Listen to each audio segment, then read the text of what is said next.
In his past life, he was nothing but a stepping stone, bullied daily, watching his crush walk away with his tormentors. But fate is a cruel mistress. A run-in with the legendary Truck-kun changed everything. He awoke in a new body, reincarnated as Lucas Ryan. But this world was twisted.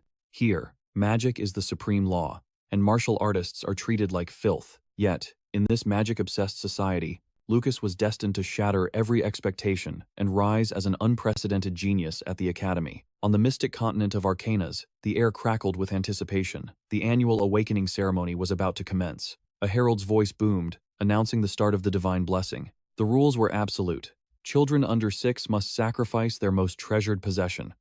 If the gods deemed it worthy, a divine messenger would descend. This spirit would inspect the child's soul, unlocking their latent potential and granting them the glorious path of a mage. Innocence clashed with reality. A boy offered a simple candy, hoping for a miracle, but his mother crushed that dream. The gods demanded opulence, like the jewels of the nobility. As if to prove the point, a noblewoman stepped forward, flaunting a gemstone that glistened with obscene wealth. She sneered, declaring the harsh truth of this world. The greater the sacrifice, the higher the chance of a god's favor. Whispers rippled through the crowd.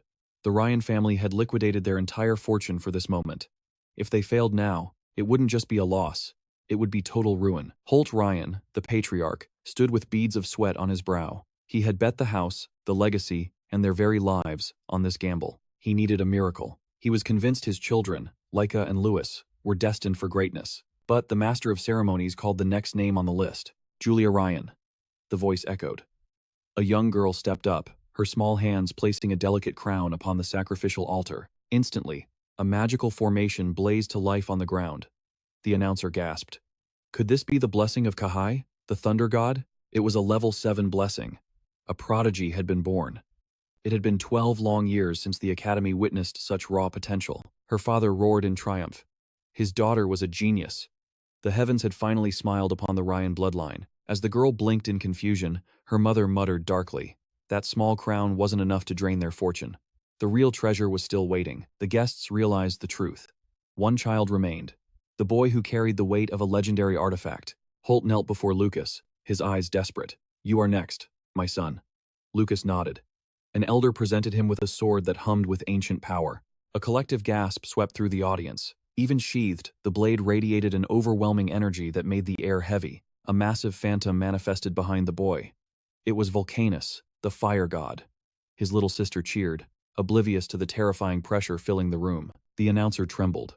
By offering an artifact of such caliber, the Ryan patriarch wasn't just gambling, he was challenging fate itself. Lucas stepped onto the altar. Suddenly, the sky outside warped, turning an ominous shade. The crowd looked up in terror. Even his father was stunned. Was this a level 9 blessing, a myth come to life? Lucas stood firm in the eye of the storm. The sword levitated, defying gravity.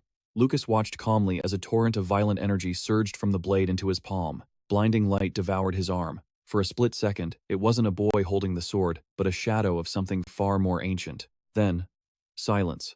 The sky snapped back to normal. Holt panicked. Is it over? Where is the divine spirit? His youngest daughter pointed in horror. A shockwave blasted Lucas off the platform. He hit the ground hard and didn't move. Lucas! The announcer screamed. His parents scrambled to his side, shaking his limp body, their dreams crumbling into dust. The announcer delivered the grim verdict. Rejected. Lucas Ryan had been cast aside by the very progenitor of magic. A total failure. But while the family wept in the mortal world, a beam of light shot upward, piercing into the realm of the Fire God. A voice thundered with divine wrath. The entity was furious. How dare the Ryan family offer him that accursed ancient power? He glared at the spectral blade. I will never forgive this insult. His servants bowed, praising his wisdom in rejecting the boy's offering. One spirit hesitated. My lord, an anomaly. An otherworldly soul has inhabited the boy's vessel.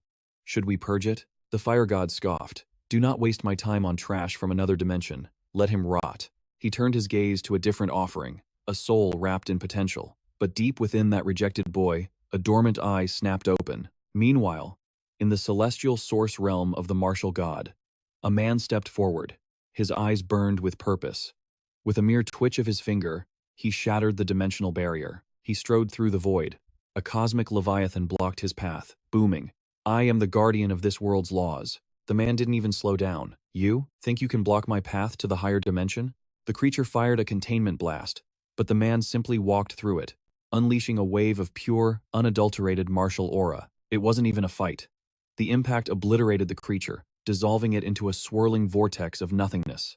A new portal ripped open before him. The martial god sneered. That so-called power source was pathetic. A small spirit fluttered towards him crying, "Lord Martial God." He snatched it out of the air. "Why is my attendant blocking me?" His expression darkened. He sensed a void where a presence should be. "Reiku, my old partner is gone." The spirit projected an image of the Arcanus continent. The martial god's eyes narrowed. 1,000 years ago, martial arts ruled supreme. Now, that usurper Vulcanus sat on the throne. It was time to change that. The ancient spirit's voice echoed through the void, passing judgment on the current state of the world. He declared the burden of spreading martial arts to be a heavy chain, admitting he possessed no desire to cultivate it further. Yet, duty bound him to pass on the torch, forcing a lowly existence to dedicate every breathing moment to the grind of training. His form shattered into stardust, and in the darkness, a new consciousness jolted awake, utterly bewildered by reality. Vision returning, he found himself encircled by uncanny, identical figures, while trapped in the body of a young boy. The entities proclaimed themselves as Mars, the martial god, announcing their intent to bestow a divine blessing upon him. They spiraled around the bedridden youth like celestial fireflies before suddenly diving straight into his chest. A blinding beam struck him. The system roared. He had received the level 9 martial god blessing, and his training limits were shattered forever. Bolt upright in bed, the youth gasped, mind reeling over this martial god and level 9 nonsense. Those spirits radiated power that defied logic. And staring at his small hands, he realized the world had shifted beneath his feet. The trauma of the accident crashed into him, followed by a splitting headache, as the memories of Lucas Ryan forcibly overrode his mind. Were the gods playing a cruel joke? Terror gripped him as he realized he was trapped in a harsh new reality. Thoughts of his mother and Asusa, moving on without him, stung his heart. But the mystery of the martial arts blessing remained unsolved. Asterisk. Clack. Asterisk. A sweet lollipop dropped to the floorboards, breaking the silence. Startled, he snapped his head toward the door, where a tiny girl stood, crying out for her big brother before launching herself into a hug. Through tears, she sobbed that they said he would sleep forever, her little heart nearly broken with worry. He soothed her, recognizing her as Julia, Lucas's sister, while the pain of leaving his own loved ones like Isusa throbbed in the background. In that moment, a vow solidified in his soul. In this second life, he would protect his precious people at all costs. Meanwhile, far from the warmth of the Ryan estate, a statue of an angel dominated a dark, grandiose hall. Ominously, Black Ichor began to weep from the stone eyes, the statue extending hands stained with corrupt darkness. A woman's voice sliced through the gloom, sneering that the detestable obstacle had finally vanished from existence. Clutching the crest on her chest, she lamented her waning power, rising from a pool of shadows like a nightmare taking form. Her laughter echoed with malice. With him gone, this entire world was ripe for the taking. 9 years later, peace had settled over the Ryan estate as Lucas noted the clear skies, guessing Julia's training was finally complete. He set off to greet her, but the path was suddenly choked by a massive, magical thorn bush blocking his way. Vines snapped around him, hoisting him helpless into the air. Lucas sighed, already knowing which pest was behind this prank. Jeremy Ryan stepped into view, sneering at Lucas, the famous child abandoned by the gods. A maid snickered behind him, amazed the trash hadn't been exiled yet, while Jeremy mocked that this ground was for mages only. With a cruel grin, he mused that perhaps a little pain would teach the talentless Lucas his place. Unimpressed, Lucas warned him that a certain lightning-wielding sister was due back any second. He casually suggested Jeremy release him, unless he fancied the taste of high-voltage magic today.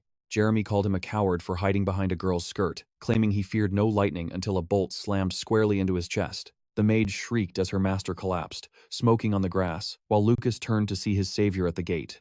Little Julia glared daggers, warning Jeremy she wouldn't hold back next time, her cheeks puffed out in adorable fury. She pivoted to her brother, her expression softening as she promised to get him down from the nasty thorns immediately. Once safe, Lucas patted her head affectionately, drawing a bright smile from her, before turning a cold gaze to the bully. Jeremy froze, unable to speak under that pressure, before scrambling away in terror with his maid in tow. Lucas chuckled at their retreat, noting that Julia had actually held back significantly on that last shock. Julia pouted, asking why he didn't just fight back when he could easily crush Jeremy himself. He reminded her their secret must be kept, patting her head again as she proudly reaffirmed her role as his protector. Walking home, his mind drifted back over the 9 years since he took over this body and that first fateful day. He remembered his father, whole, visiting the bedside, and Lucas had braced himself to be disowned for being weak. Instead, the man had crushed him in a bear hug, weeping with relief that his son was simply alive. Though Hull led the night order and was rarely home, he was a true father who loved his children beyond measure. The moment Hull learned Lucas practiced martial arts, he had supported him instantly, sending manuals and aid without hesitation. The letter was a key that unlocked his destiny, revealing ancient martial arts manuals hidden within the family archives. Candle in hand, Lucas descends into the abyss, guided only by the flickering flame and his burning ambition. That parchment allowed him to execute an audacious master plan. Snap back to the present. Outside the sprawling mansion, the melody of nature is interrupted. A maid's voice rings out, searching for young Master Lucas. Her companion scoffs, wondering where the useless heir has vanished to. She smirks he is destined for expulsion soon anyway. Suddenly, their gossip is cut short. Terror strikes their eyes. The earth beneath their feet shudders violently. One maid grabs the other, panic rising. Her friend dismisses it as a high-tier earth mage practicing nearby. But they are wrong. Deep in a subterranean cavern, a fist pulverizes solid stone. Lucas emerges from the dust, wiping sweat from his brow. He surveys the tunnel he carved with his bare hands.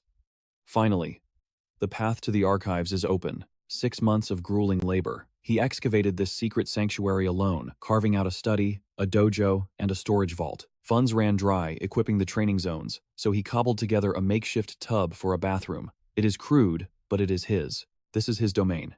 For half a year, he has forged himself in these shadows, training every single day without fail. Now, he soaks in a medicinal brew, letting the herbal energy seep into his bones.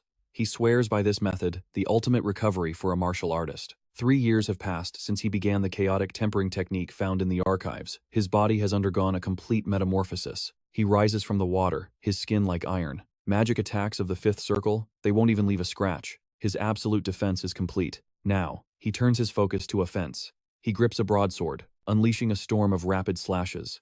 The air whistles as he transitions to the spear. The long spear dances in his hands, a blur of lethal precision. He steps back. The training dummy stands no chance. It has been reduced to splinters. Spear mastery, level 4. But he is not satisfied yet.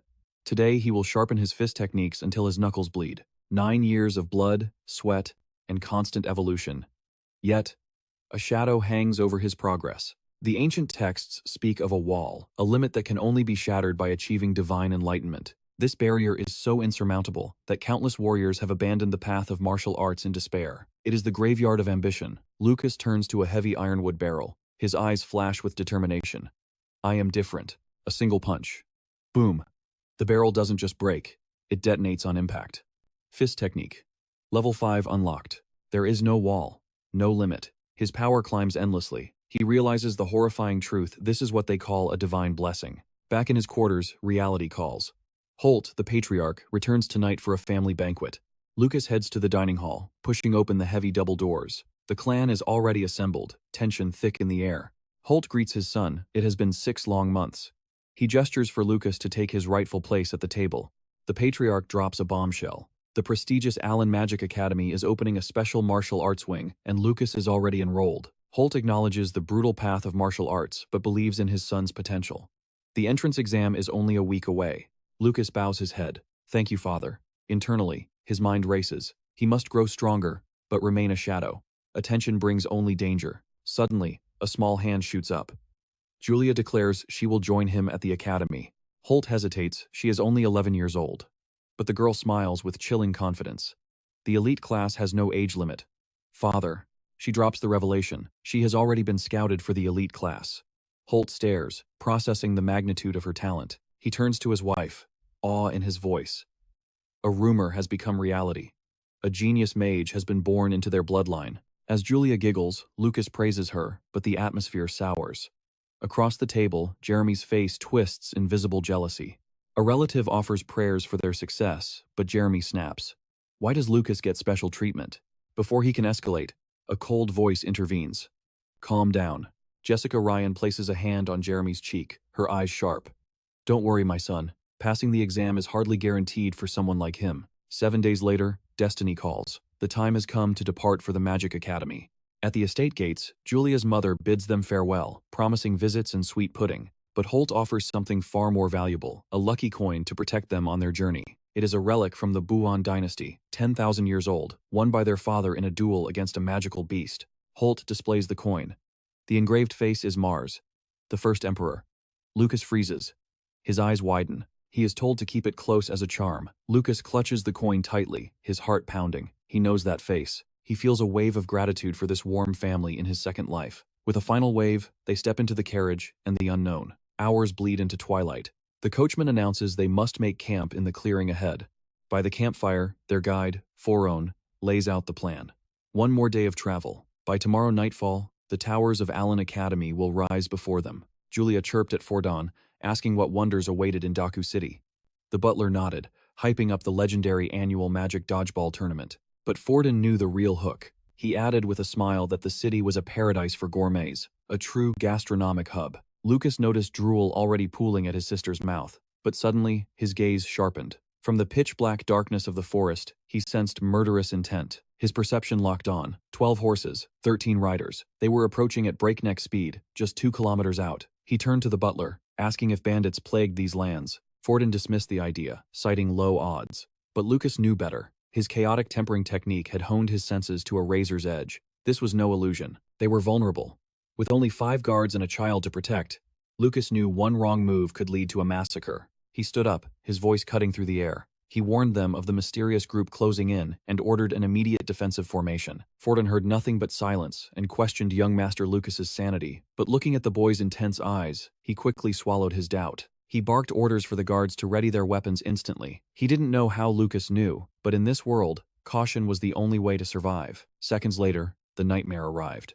A horde of bandits burst from the tree line, hooves thundering against the earth. The guards tensed up, confirming the threat. The bandit leader grinned, his eyes gleaming with greed. The boss was right. This road was teeming with fat, noble sheep. One thug licked his lips, eyeing the children. That little girl and the boy next to her would fetch a fortune in ransom. Fordon stepped forward, radiating authority. He demanded to know if they understood the terrible price of crossing the nobility. The leader didn't care for talk. He signaled the slaughter, ordering his men to kill everyone but the 2 valuable brats. The bandits charged. Chaos erupted. A guard dashed to shield Fordon. A bandit swung his blade to decapitate them, but steel met steel as a guard's spear intercepted the strike. The bandit leader watched cold-bloodedly as his underling collapsed, pierced through. Fordon joined the fray, his movements blurring with speed. He told Miss Julia to stay back. With a roar, he unleashed a single, devastating blow. Several bandits fell before his blade. He spun around, screaming for young Master Lucas to grab Julia and escape while he held the line. Lucas turned sharply, his ears catching a sizzling sound. Magic!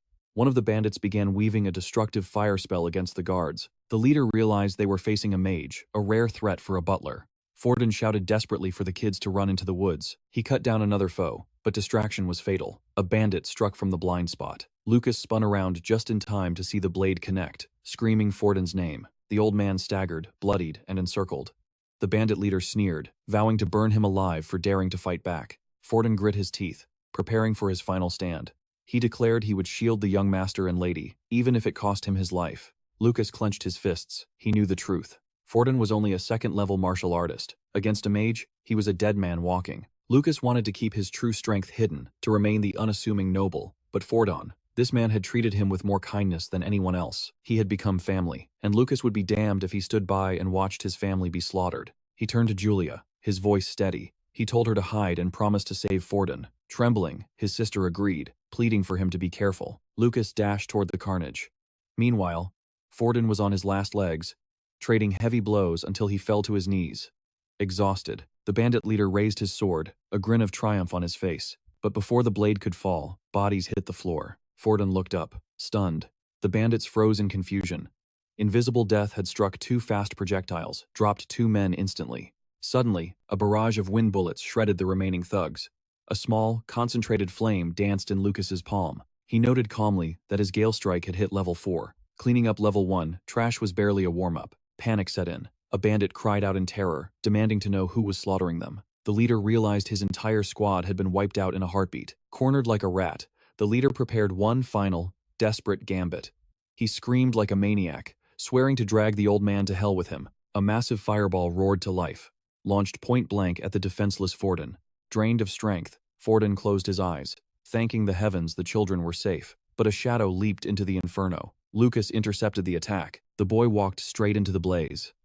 Fordon watched in horror, his heart stopping. The smoke dissipated.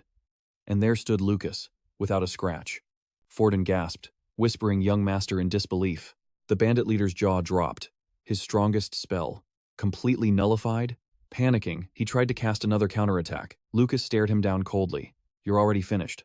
With a single explosive punch, he struck the leader squarely in the chest. The impact was devastating, instant defeat. Lucas landed gracefully on a nearby horse. Fordon stared, stammering, unable to comprehend what he just witnessed. Lucas smiled, the killer intent vanishing. He shrugged, claiming he just seemed to have a hidden talent for martial arts. The butler could only stare in awe. But the victory was short-lived. A sinister, dark mass erupted from the earth behind them. The creature rose to its full height, a nightmare with a skeletal face. Its hollow voice boomed, sentencing Lucas Ryan and Jeremy Ryan to death. Lucas locked eyes with the abomination. There was no fear, only calculation.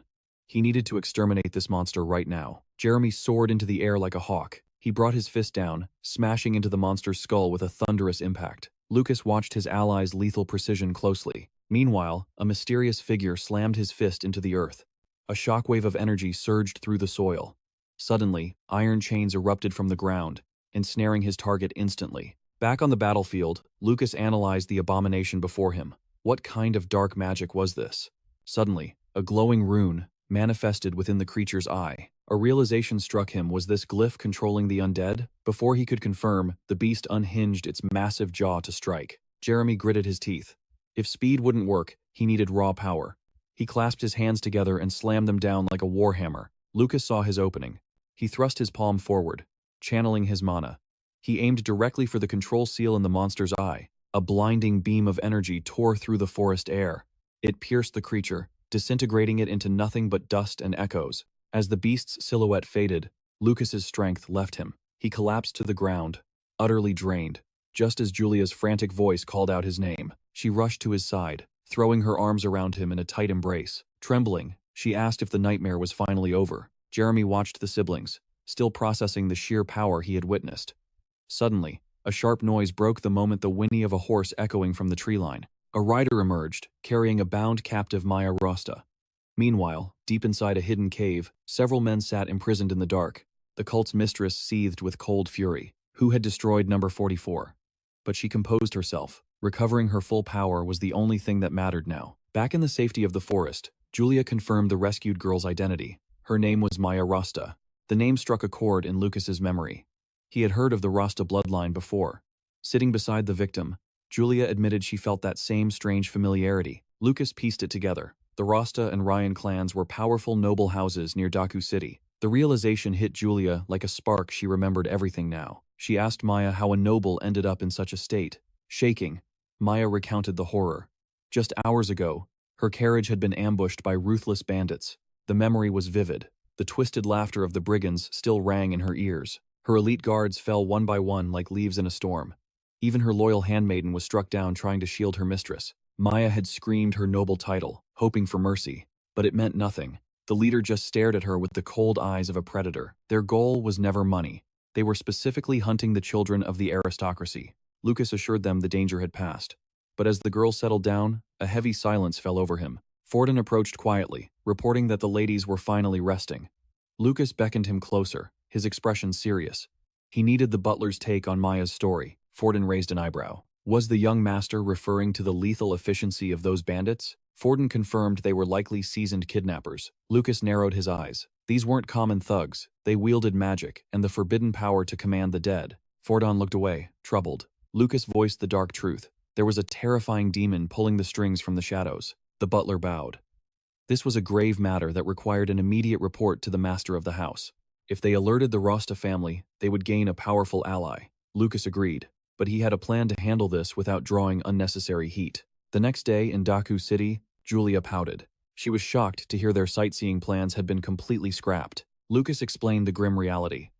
The remnants of that bandit group could still be hiding within these very walls. They needed to reach the sanctuary of the Magic Academy immediately. He pleaded with her to understand it was the only way to keep her and Maya safe. Maya nodded in agreement, understanding the stakes. As the carriage rolled on, Lucas sat in silence, gazing at his little sister. He swore to buy her any treat she desired once they were safe. Maya smiled at their bond, just as Fordon announced their arrival at the city center. Curiosity got the better of them. Julia and her brother popped their heads out the window like excited puppies. The view was breathtaking.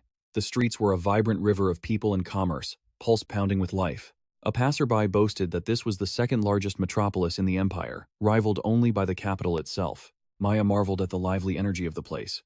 But while they admired the sights, Lucas studied the scenery with a different eye. The atmosphere here. It felt hauntingly similar to the modern city he had lived in during his previous life.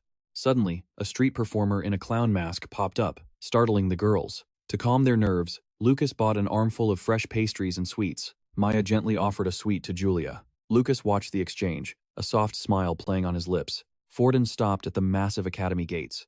This was as far as he could go. Lucas placed a hand on the butler's shoulder, vowing to keep Julia safe with his life. Julia threw her arms around him, declaring she would protect him right back. Lucas patted her head, chuckling that he was counting on his genius mage. She puffed out her chest. He could leave it all to her. Forden watched the siblings with a look of deep respect. Maya found it amusing, a big brother protected by his little sister. This guy was full of surprises. The butler watched in silence as the trio disappeared through the gates. Maya thought about how warm and kind they were. Lucas, too, felt a surge of gratitude for this fateful meeting. Maya glanced at him one last time. But suddenly, the scene shifted back to the previous night. A repressed memory struck Forden like a bolt of lightning. He dropped a bombshell on Lucas. Miss Maya wasn't just a stranger. She was his former fiancée. Music? They shared a childhood filled with laughter, but that bond shattered the day the priest declared his fate. 0 magical talent. The engagement was annulled instantly. Allen Magic Academy stands as a titan among the Sarmina Empire's top 3 institutions. But to enter these hallowed halls, every hopeful soul must survive the entrance exam. The results determine their destiny, assigning them to one of 4 departments for 6 grueling years of magecraft mastery. Lucas leans in, explaining to Julia that true prodigies can bypass the grind and graduate early via a special certification. His eyes drift away, hiding a shadow of thought.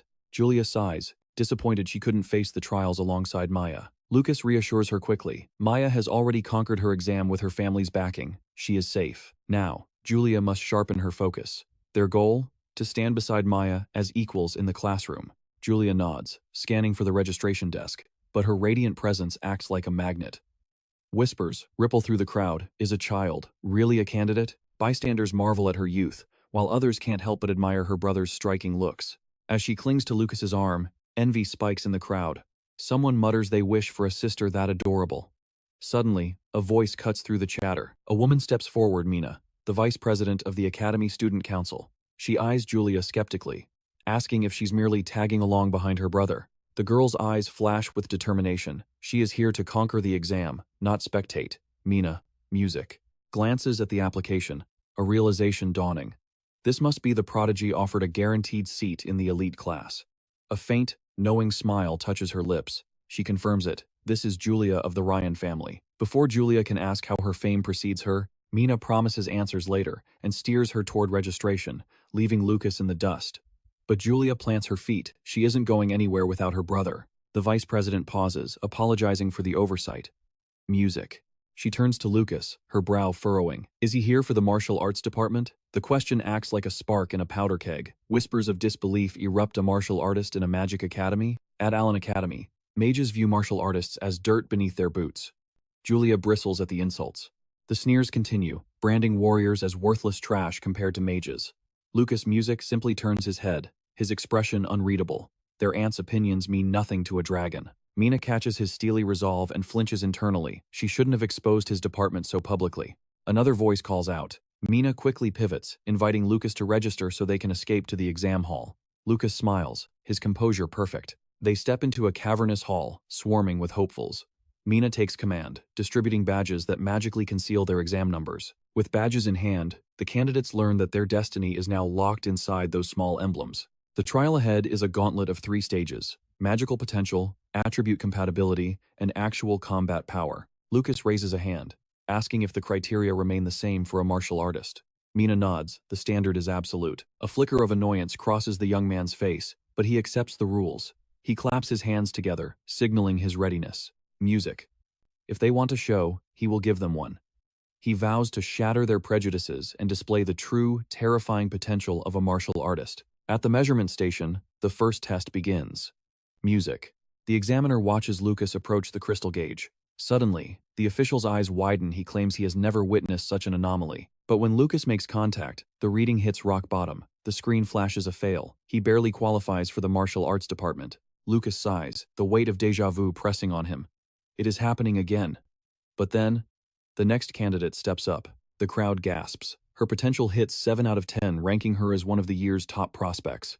Lucas watches from the shadows, unimpressed by their low standards. He turns to Julia, his voice low and serious. Do not hold back. She nods. The examiner watches as the girl pours her focus into the stone. Suddenly, the device screams to life, erupting with blinding power. The energy, music, expands, flooding every corner of the vast hall. The verdict is absolute. 10. A perfect score. A feat that took the last prodigy 2 years to achieve, she has done in seconds. She holds the gauge, the undisputed queen of the exam. Her talent is not just rare, it is legendary. Julia ignores the awe, running straight to Lucas for a hug. He smiles, predicting her future as a legendary archmage. A jealous spectator sneers at the contrast, a genius sister and a trash brother. But before the insult lands, his friend silences him. He warns him not to provoke a monster just to spite a nobody. Julia, music, shifts her stance, her eyes turning cold. She issues a lethal warning. She will not tolerate disrespect toward her brother. She knows the truth. Lucas's 3 years of blood and sweat were for a greater purpose. Is greater than, music is greater than. The scene shifts to the circular hall of spirits for the compatibility test. Elemental wisps of fire, water, wind, and earth suddenly manifest, dancing through the air. A gasp rings out as a student points to the center. Julia stands there, a beacon of pure mana. Every spirit in the room abandons the other candidates to swarm around her. She smiles amidst the vortex of elements, while nearby, a student whines that not a single wisp will look his way. The crowd murmured in disbelief. Was it possible? They wondered if Julia possessed absolute compatibility with every single element. Watching from the shadows, Lucas smirked at her terrifying talent. Her ability was to endlessly amplify her own potential. Crushing this entrance exam was merely a warm-up. The examiner's voice rang out across the hall. Julia Ryan had shattered the records. She held the highest compatibility score in history. Instantly, the crowd swarmed her. Sycophants and wannabes surrounded the girl, desperate to bask in the glow of a newfound genius. But Julia broke free, sprinting to Lucas and tackling him in a hug from behind. "Brother," she cried. He turned, amused by her sudden escape.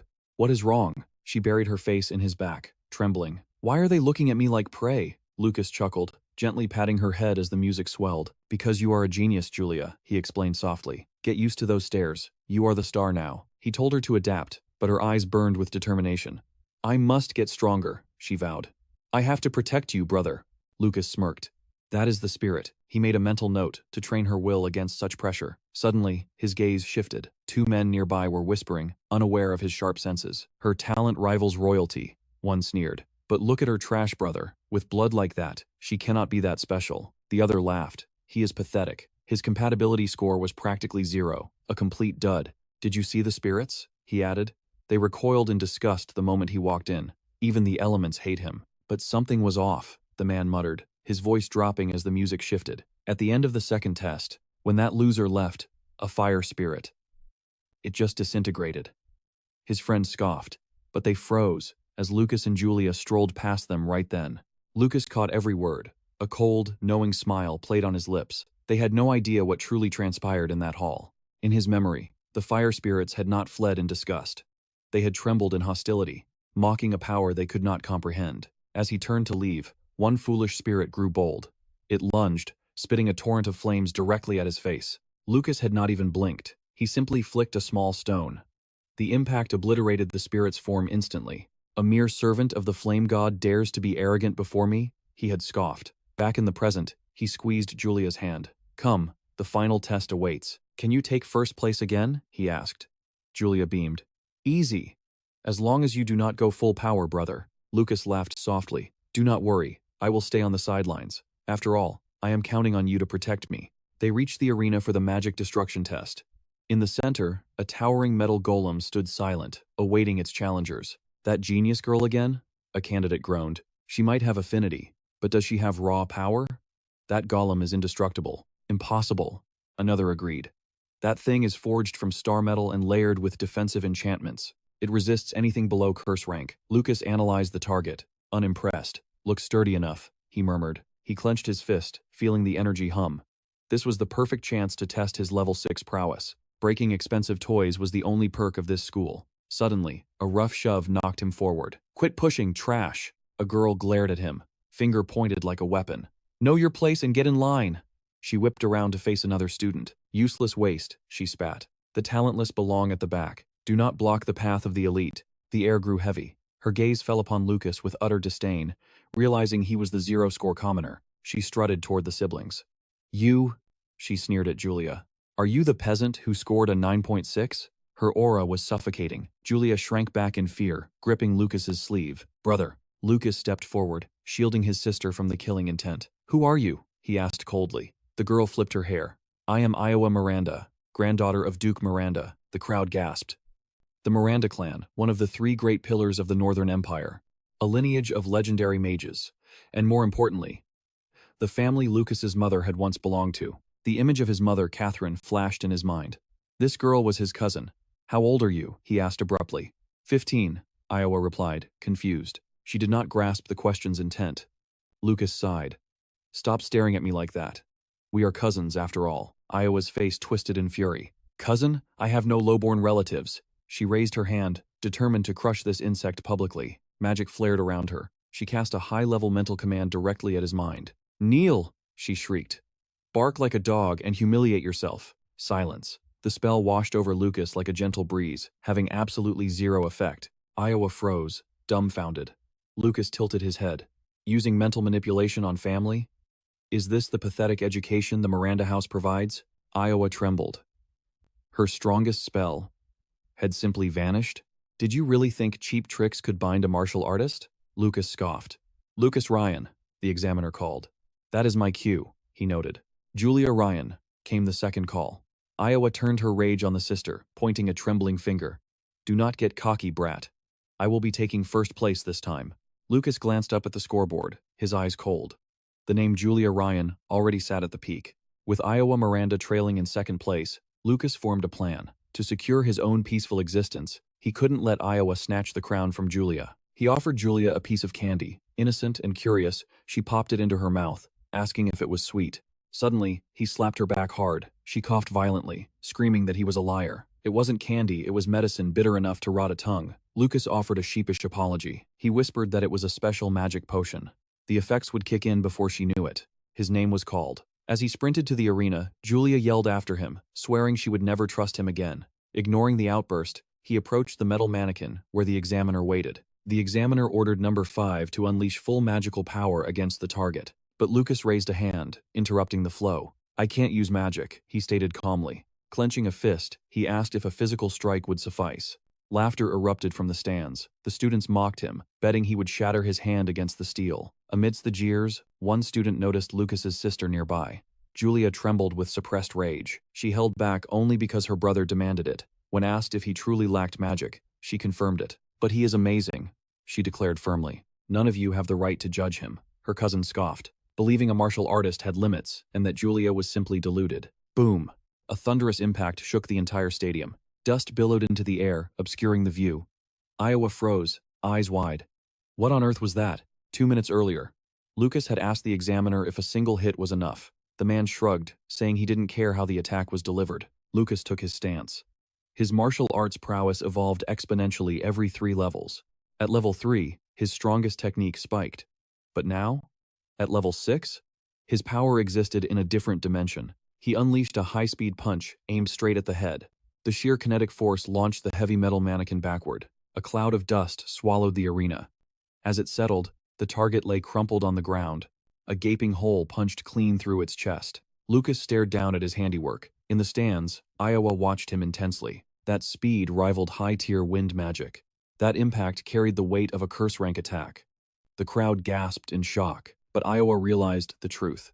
Looking at the screen, she deduced he was suppressing his true terror to hide his power. The examiner broke the silence, awarding him a perfect score. Lucas casually offered to clean up the wreckage.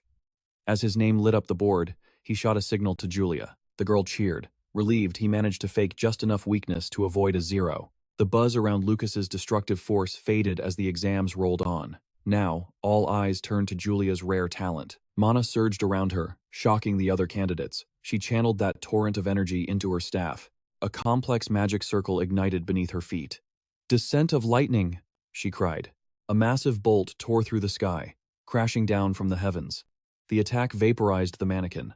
The spectators murmured in awe of such offensive purity. The crowd marveled at the honor student's might, but in the arena, someone pointed out a strange detail. Julia sat slumped on the ground. The candidates whispered. Had the recoil paralyzed her? She stared blankly, confused by her own output. The examiner shouted, "Julia Ryan. Score 9.5, and called the next student. Back with Lucas, she frantically explained. The lightning had erupted with a life of its own, terrifying her. Even at full power, the spell shouldn't have been that volatile. Lucas watched her in silence. It was the potion, of course, but he decided to keep his mouth shut. In this world, mages and martial artists walked different paths of alchemy. Mages brewed potions requiring a medium. Martial artists, they refined elixirs. Unlike potions, elixirs made through refinement were pure energy absorbed directly into the body. Ancient eras abounded with elixirs, but with the decline of martial arts, the technique was all but lost. In the modern age, crafting the mage essence elixir that boosted Julia was a legendary feat. It required level 6 refinement. The only other soul capable of this was Duke Redison, a level 9 grandmaster. Lucas resolved to take this secret to the grave. Revealing his level 6 ability would only invite chaos. Time drifted by outside the academy walls. On a bench, an impatient Julia asked if they could leave yet. "Just waiting for class assignments," Lucas replied. Suddenly, a voice pierced the air, calling their names. Mina stood by the bulletin board, waving them down. Lucas rose to his feet. What was she doing here? Mina reveals the reason for her visit. The class assignments are finally posted. She beams, congratulating the group for securing the top spot in the rankings. Julia's face lights up as the reality sets in. She has conquered the #1 spot in the elite class. Lucas joins the celebration, and she cheers for him, proud that her brother has also ascended into the prestigious ranks. Mina then drops a question about the future, asking Julia which department she plans to join next year. The query catches Julia off guard, leaving her momentarily confused. The senior explains the academy's structure. There are 5 distinct departments. After surviving the first year, every student must choose their path and be assigned to one. A spark of realization hits the girl. Given her natural affinity and attributes, destiny seems to be pointing her straight toward the wind department. Mina seizes the moment, grabbing her hands with a bright smile. She promises to wait for her junior in the wind department. Julia nods, happily accepting the invitation to the future. Lucas watches from the side, noting with a smirk that Mina is already scouting talent for her faction. Meanwhile, Mina offers to escort Julia to the luxurious female dormitory. It is time to part ways. Julia bids her brother farewell, promising to see him later. Lucas waves goodbye, entrusting his sister to the senior's care before turning toward his own destination, the martial arts department. Excitement ripples through the crowd as the students announce that the official class assignments have been published for all to see. The results are undeniable. Julia Ryan dominates the list, taking first place as expected. Whispers erupt among the crowd that the other freshmen are merely extras, existing only to make the genius shine brighter. The final scoreboard confirms the hierarchy. Julia Ryan's name sits untouchable at the very top of the elite class standings. But in the shadows, a student named Ia clenches her fists. Eyes burning with jealousy, she swears a blood oath that one day she will snatch that first-place glory from Lucas and Julia. Lucas trudges toward his new home. He knew the martial arts department was neglected, but he wonders if humans can actually survive in a building that looks ready to crumble into dust. Still, he reasons that a desolate ruin might be the perfect cover for the peaceful school life he craves. Suddenly, his solitude is broken by a flamboyant guy approaching him, asking if he is the infamous Lucas. The stranger introduces himself as Kai, the top-ranked student of their department. He offers a greeting, eager to make connections with a fellow strongman. Lucas brushes him off coldly, heading straight for the registration desk. As he signs his life away, Kai tags along, raving about how Lucas launched the test dummy into the stratosphere. Lucas dismisses the feat as mere luck. The receptionist hands over a key, instructing him that his new quarters await on the 2nd floor. Kai glances at the key and erupts in cheers. It is room 205. Fate has decided they will be rooming together. They navigate a hallway that smells of ruin and despair. Pushing open the door, Kai and Lucas stop in their tracks. The room is already occupied. A boy introduces himself as Sharp, gesturing to his friend Collins. He announces with a grin that they are all destined to be roommates in this cramped space. Kai surveys the surroundings and his face falls. The room is a disaster zone. He questions reality, wondering what kind of dungeon they have been thrown into. Disgust washes over him. He recoils, proclaiming that this place is filthier than a pigsty and unfit for human habitation. A spider drops from the ceiling, sending the rich boy into a panic. He asks Lucas if he seriously intends to sleep in this garbage dump. Lucas remains unfazed, simply watching the drama unfold. Desperate, Kai pulls out a gold coin. He holds it aloft, offering a bounty to whoever is brave enough to clean this mess. Sharp and Collins instantly accept the mission. As the two roommates scrub the floor furiously, Lucas leans back and observes. Kai approaches, trying to convince himself as much as Lucas that their living conditions will surely improve. A knock interrupts the cleaning frenzy. An older man stands at the door, announcing he has arrived to deliver their official uniforms. He drops a warning along with the clothes. The entrance ceremony is about to begin in the main hall. They need to change and move out immediately. Kai holds up the uniform and scoffs. He complains that he will look like a beggar in such rags. The delivery man offers a tip. The school has a request system to improve student treatment. He hints that with enough points and the right request, one could even upgrade their uniform to something worthy of nobility. Motivated by the promise of better fashion, Kai sprints toward the hall. They arrive at the academy's center. Lucas steps onto the polished floor. Clad in his humble uniform, he enters the grand hall. His eyes scan the massive architecture, calculating the scale of the academy. His roommates marvel at the sight, though Kai brags it is nothing compared to his family mansion. Kai scans the sea of students, pointing out that the elite class is seated in the front row. There she is. Julia sits in the first row, and the elite class uniform is on a completely different level of quality. Kai warns him that their department seats are in the banished lands, the very back of the hall. Lucas shrugs, deciding to stay put. The uniform looks far better on Julia anyway. Murmurs of discontent rise from the crowd. A student complains about the distance, questioning if this segregation is blatant discrimination against the martial arts department. Lucas takes his seat in the shadows, indifferent to the politics. Unnoticed by him, a girl seated nearby fixes her gaze silently upon him. Suddenly, the stage erupts in light. Candles flare to life, and a flower of pure flame blooms in midair. A figure descends, floating with the overwhelming pressure of a level 6 ability. His voice booms across the hall, telling the new students they should feel honored to witness this moment. He introduces himself as Theodore Powell, the student council president. Landing on the stage, he prepares to explain the absolute law of the school, the point system. The female students in the audience swoon at his presence, their whispers uniting in a chorus calling him a genius. Lucas observes him from the back, his expression unreadable. Theodore explains that at Allen Magic Academy, the point system is the foundation of their entire existence. He details the currency of power, magical abilities, ancient books, and tamed beasts. Even guidance from the great masters can be bought with points. There are many ways to earn them, but he warns that manual labor is a waste of time. Efficiency is key. The real wealth lies in participating in department events or guiding the freshmen. Understanding dawns on Lucas, so that is why Mina was so helpful. Theodore smiles, concluding his speech by declaring that becoming strong is the only goal that matters. Being a student council member meant one thing: a guaranteed, steady flow of points every single month. Lucas absorbed every word of the speech. Music. Theodore continued, dropping the real bombshell. For those willing to risk their lives, there was another way. Monster hunting. He explained that just behind the school lay the deadly magical beast mountain range, a gold mine for students brave enough to hunt. The moment that name hit his ears, Lucas clenched his fist. A sharp grin cut across his face as he realized this wasn't just danger. It was a training ground designed specifically for a predator like him. Hours passed, and a heavy darkness settled over the academy dormitories. Inside one of the rooms, a young man appeared to be deep in slumber. Tranquility incense burned slowly, music, its thick aroma, ensuring the room's occupants drifted into a coma-like sleep. But Lucas Ryan was wide awake. He sneaked out, revealing the incense was merely a tool, a cover to slip away unnoticed toward the domain of the magical beasts. He recalled the layout perfectly. The martial arts department stood at the rear of the campus. Therefore, the lair of the beasts had to be directly behind that towering wall. With a surge of agility, he vaulted over the high barrier. The boy touched down on the other side, crossing the threshold into untamed territory. Lucas tore through the dense forest, a pack of creatures snapping at his heels. He launched himself into the air, driving a devastating downward kick toward a monster blocking his path. His foot, music, connected with the creature's skull with surgical precision. The impact slammed the body into the earth, kicking up a massive cloud of dust. The beast lay motionless, embedded deep within a small crater. The force of the blow had snapped one of the monster's horns clean off. Perched high atop a tree, Lucas identified his victim, a giant black-horned toad. Gripping the severed horn, Lucas calculated his gains. Since they were poisonous, these horns were vital for magic potions, meaning they would fetch a handsome sum of points. His mind flashed back to a rumor.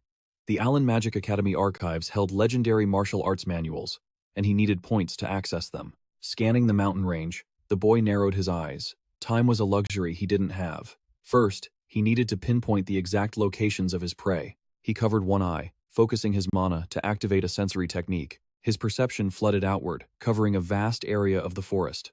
A level 1 giant rat lunged, maw gaping wide, but Lucas silenced it with a single, dismissive blow. Go to sleep. He didn't stop there. He shattered a level 2-eyed bat with a punch and effortlessly weaved through the strike of a level 3 magic-crested panther. Music. The sounds of small, violent explosions echoed rhythmically throughout the dark forest. Satisfied, Lucas surveyed his haul. He had secured a mountain of materials for refining elixirs, and plenty of others to exchange for music, precious points. But as he dragged the heavy sack, a chill ran down his spine. The forest had gone silent. He touched the earth and realized the smaller beasts had vanished. Lucas frowned. This unnerving silence could only mean one thing. A true apex predator ruled this territory. Dropping to one knee, he concentrated, extending his senses to the limit. A formidable presence radiated from a trail ahead. There, Lucas discovered the gaping maw of a dark cave. Music. A sinister, dark aura poured from the opening. From the shadows, glowing eyes snapped open, and a snarling wolf revealed itself. A twisted smile formed on Lucas's lips. Found you. He leaped through the trees, realizing the beast had sensed him from a kilometer away. The young man dumped his sack of loot at the entrance. He didn't need the extra weight. He stepped forward, walking boldly into the monster's den. A massive level 6 fire and ice wolf stepped into the light, snarling with primal fury. The creature locked onto the boy with eyes full of killing intent. Lucas nodded. Music. It made sense for a wolf of this caliber to be so fiercely territorial. Jaws wide, the beast charged. Lucas stood his ground, fist clenched, and beckoned the monster to come meet its doom. Bam! Lucas smashed his fist into the wolf's paw. The creature retaliated instantly with a point-blank blast of ice, but Lucas coated his own fist in frost to block the impact. The wolf flinched at the unexpected music defense. Seizing the opening, Lucas shattered the ice and drove a straight right directly into the creature's snout. The wolf stumbled, stunned by the heavy blow. Lucas leaped back, gripping a shard of ice in his hand. The beast crashed against the cave wall. Standing over the staggering monster, Lucas sighed. If he had trained harder, that punch would have ended it. Lucas taunted the beast, his eyes cold. Get up, we aren't finished yet. The wolf rose, rage burning in its eyes. It condensed a volatile sphere of flame in its jaws and unleashed a hellish blast. An explosion of fire instantly consumed the entire area. Amidst the inferno, the creature stood triumphant. The wolf threw its head back, howling, its music, fury to the heavens. But Lucas materialized beside it, completely untouched by the flames. Before the beast could react, he buried a devastating punch deep into its stomach. The shockwave of the blow rippled through the creature's body, stunning it instantly. The massive beast was launched through the air, slamming violently against the cave music wall. As the wolf slumped to the ground, defeated, Lucas analyzed his opponent. Controlling both fire and ice freely was an incredibly rare talent. Yet, even broken and bleeding, the wolf glared back at him. A strange, geometric pattern swirled within the creature's pupil. With his own eyes shining in the gloom, Lucas, realized the truth. This was an ultra-rare mutant beast. Lucas stepped closer, but the beast wasn't done. It opened its maw, unleashing a simultaneous torrent of fire and ice. He stared down the dual elemental cataclysm. Two music blasts of raw, opposing power hurtled straight for his chest. Steam erupted where the elements collided. Lucas watched the chaotic energy merge, feeling a swift attack graze his skin. The beast sees an opening. Desperate to escape, the wolf scrambles toward the cave exit with explosive speed. But Lucas isn't letting this prize slip away. He launches himself forward, roaring that there is no escape. His hand shoots out like a viper. Got him! Lucas snags the creature's tail in an iron grip. With a torque of raw power, he spins. He hurls the massive beast into the air like a ragdoll. Clutching a handful of torn fur, Lucas grins. Nothing beats the thrill of battling a giant magical beast. It is perfect combat practice, and bound to be worth a mountain of points. But suddenly, his confidence falters. Something catches his eye, freezing him in place. A second wolf tears out of the shadows. It lunges at the creature he was fighting, creating chaos. Lucas throws himself backward, barely evading the ambush.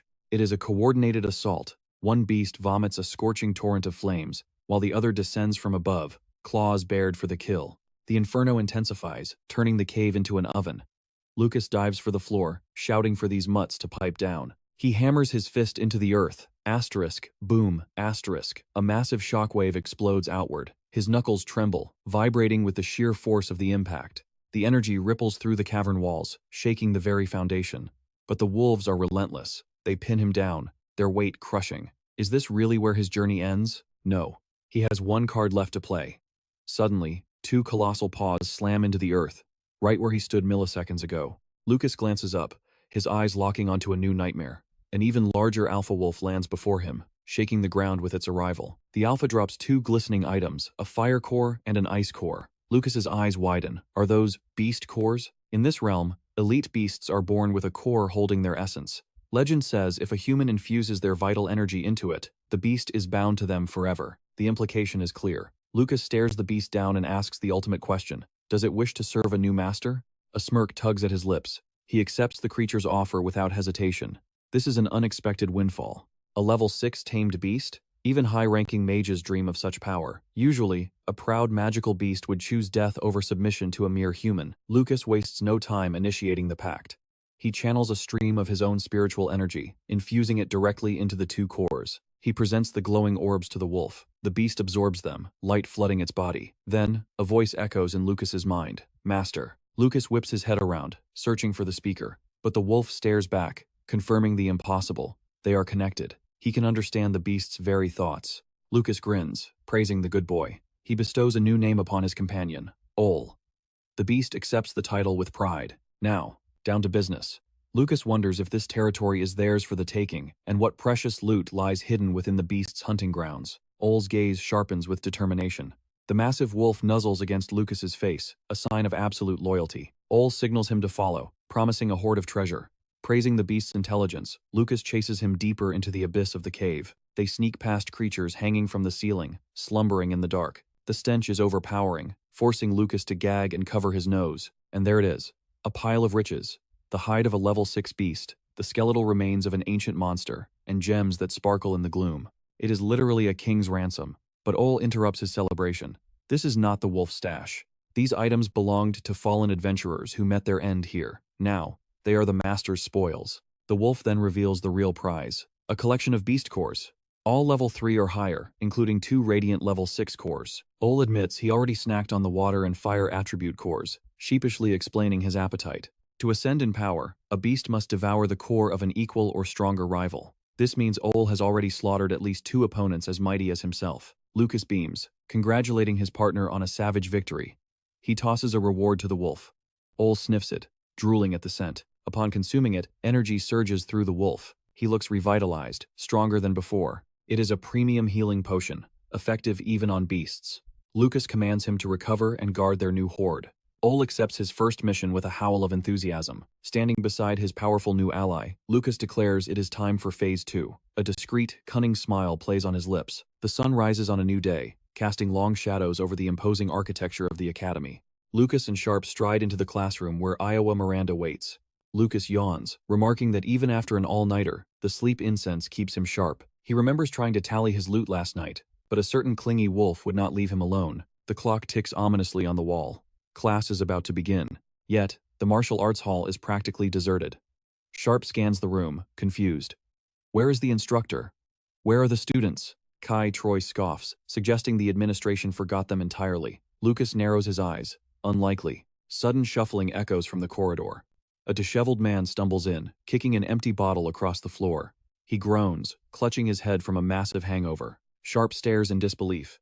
Lucas, however, watches with a gaze that reveals nothing. The stranger leans heavily against the doorframe. He introduces himself as Shigart, head of the martial arts department. Class has officially started. Lucas observes him, calculating. Shigart sloppily scrawls his name on the board. He turns to the students, waving a flimsy little book in the air. Kai Troy is not having it. He stares the man down, demanding the truth. Is this wreck really their professor? Because he certainly does not look like a master. With a blur of motion too fast to track, Lucas strikes. Kai collapses into his seat, completely stunned by the sudden assault. That lightning-fast movement brings a faint smile to Lucas's lips. The professor announces roll call, his voice leaving no room for argument. No one leaves until he says so. He calls for Tishi, and she answers promptly. Next is Lucas. The young man raises his hand, his presence calm and absolute. After Collins answers, Professor Siegert demands sharp silence. He snaps the attendance book shut, the sound echoing like a gunshot, declaring everyone present. Siegert claims he conveniently forgot the textbooks. He appoints Tishi as the class representative to fetch them. The girl points to herself, eyes wide with disbelief. The professor confirms she is the chosen one. Kai shoots up from his seat, protesting that the representative should be chosen through fair competition. He boasts loudly, claiming that with his prestigious family background and superior skills, the honor belongs to him alone. Suddenly, an unseen force smacks him across the face. Siegert lowers his hand, eyes cold, reminding the boy he already gave a warning. no speaking without permission. He instructs a trembling Tishi to hand out the books for self-study, then turns and walks out of the room without a backward glance. The young woman realizes this is her chance to change her destiny. Meanwhile, Kai rubs his face, gritting his teeth as he complains about the professor. Lucas narrows his eyes, sensing there is definitely something off about that man. Kai fumes, suggesting they report him to the administration immediately. Lucas ignores the whining, analyzing Sigurd's gait. He spots the subtle signs of an old injury. Lucas wonders just how monstrous the professor's power was before he got hurt. He tells Kai coldly that he never agreed to any complaint. Kai looks at him, baffled by his lack of outrage. A few hours later, outside the cafeteria, Lucas muses that a strong, mysterious teacher actually makes things interesting. Outside, Kai greets a classmate but immediately returns to griping. He complains that they only had self-study because that professor is lazy. He keeps ranting about the master's irresponsibility until a cheerful voice calls out, "Big brother." Lucas smiles and pats Julia's head, asking about her first class. Julia beams, saying her teacher, Miss Linda, is super cool. She even encouraged Julia to run for class representative next week. She looks at them with sparkling eyes, asking if the martial arts department chose a rep yet, and if it was him. Smiling gently, Lucas replies it wasn't him. He changes the subject, inviting them to lunch and mentioning he heard the food here is top tier. Julia runs ahead excitedly, her energy infectious. Kai is left behind, yelling for them to wait up. At Allen Magic Academy, even survival is a transaction. Meals are part of the ruthless point exchange system. New students can only exchange cash for points once. The elite class dishes look like a 5-star feast. Julia tries the food, urging her big brother to eat. Kai watches silently, wiping sweat from his face. He stares at his meager plate and complains. They both paid 1 gold coin, but the elite class got 100 points, while the martial arts department only got 10. A staff member overhears and sneers, telling him to leave if he has a problem with the academy's rules. Kai realizes the truth. Even the staff openly discriminate against martial arts students. The woman asserts that untalented students must simply starve or work harder. Kai feels like he lost his human rights just by enrolling here. Suddenly, Julia slides a plate of food toward him. Touched by her kindness, he calls her a sweet, gentle angel. Lucas notes his classmate is being a bit dramatic. As Kai sits near Lucas, Maya approaches their table, smiling radiantly. She greets Lucas and Julia, happy to see them again so soon. Julia invites Maya to join them, but the young woman politely declines, saying she already ate. Instead, she offers homemade cookies to thank them for their help the other day. The little girl accepts the sweets with a bright smile, charmed by the gesture. Lucas tries a cookie and compliments Maya, saying she is a master baker. The young woman blushes at the praise. Kai leans in, desperate for a taste. He compliments the sweet treat and eagerly introduces himself as Kai. Maya introduces herself in return, maintaining her grace. Lucas quietly observes the interaction. Julia waves goodbye as Maya walks away, leaving a scent of sweetness in the air. Lucas comments that the noisy cafeteria is a terrible place for networking. Mina approaches their table, greeting Lucas shyly and asking about the food. Suddenly, chaos descends from above. Theodore Palomel arrives using high-level fire magic. The boy shows off, floating through the cafeteria like a god. After a dramatic landing, Theodore sits on a bench to rest, soaking in the attention. Lucas calmly eats another cookie, unimpressed.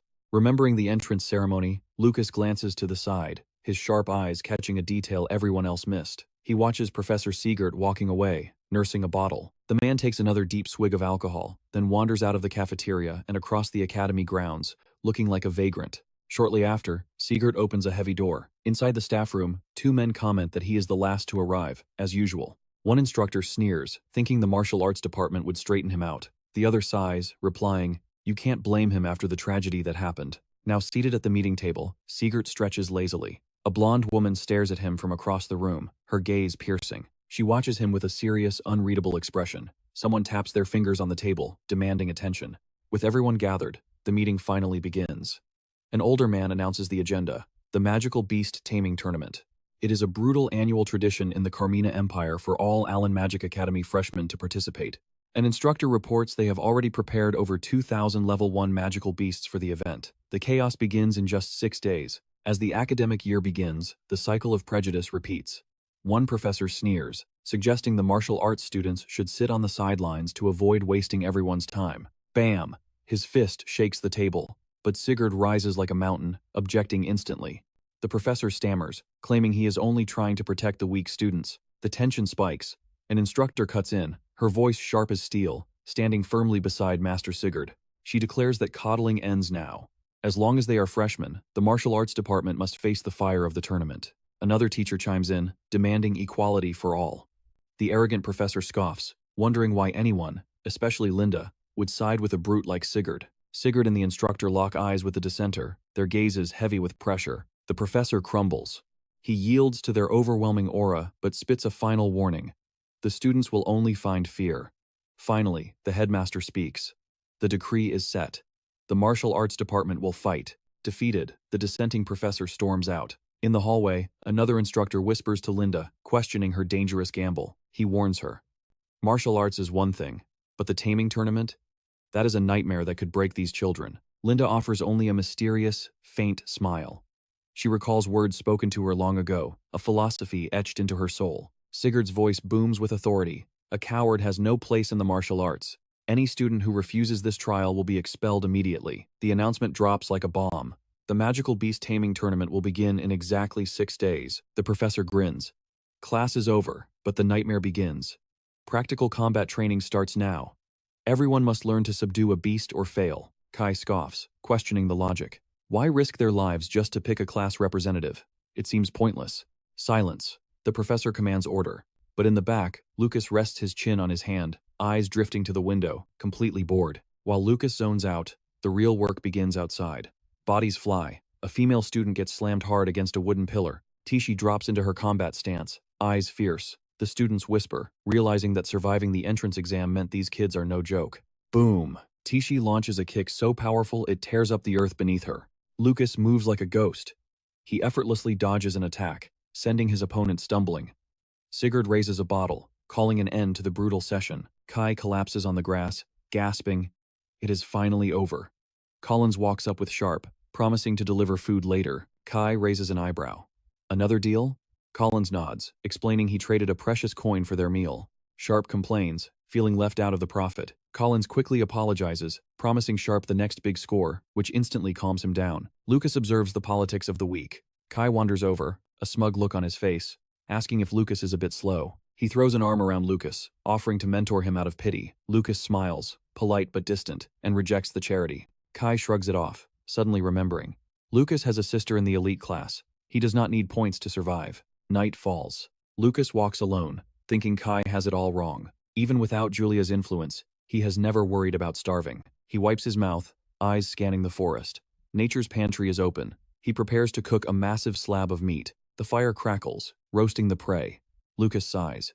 If he did not have to escort Julia, this dinner time could have been used for training. His mind drifts to the vice president, Mina. She tried to get too close to Julia today. He cannot afford to be careless. A dark resolve hardens his gaze. If Mina harbors even a speck of ill intent, he will end her. Suddenly, a tail wags behind him. It is Uhl. The beast eyes the roasting meat hungrily. Lucas grins and offers the feast to his companion. Eat up. Uhl devours the meal in seconds. Lucas's expression shifts to serious. Now that you are full, help me train. He promises it won't hurt much. Deep in the forest, their secret training explodes into action. Meanwhile, at the luxurious Ryan estate, a lonely silhouette sits on the balcony. Holt steps out from the shadows. Thinking about the children again, madam? She nods, silence hanging heavy between them. Holt notes that classes have surely begun. He gently suggests that if the longing is this deep, she should simply go to them. He offers a solution. He has business in Daku City. He can escort her to the academy personally. Her face lights up with gratitude. The mother smiles, her heart already racing toward the reunion with her children. But elsewhere, darkness gathers. At Count Grindo's mansion, hooded figures assemble in a grand hall. Masked elites watch from the shadows. A woman with emerald hair welcomes the guest of honor. Jessica, I am thrilled you came. Jessica Ryan, masked and cautious, studies her hostess. The hostess unveils her masterpiece, Jade Dream. She offers a goblet swirling with mysterious liquid to Jessica. The green-haired alchemist lifts a tiny vial. It contains a rare, glowing essence. Plip. A few drops complete the concoction.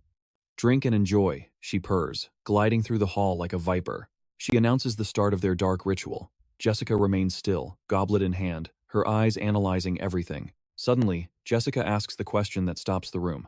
How does an 11-year-old girl destroy the entire Black Wind group? The answer chills the air. Because Julia possesses a catastrophic level 7 blessing. The hostess mused that the girl possessed the combined genius of the Catherine and Miranda bloodlines. But the green-haired woman scoffed at the notion.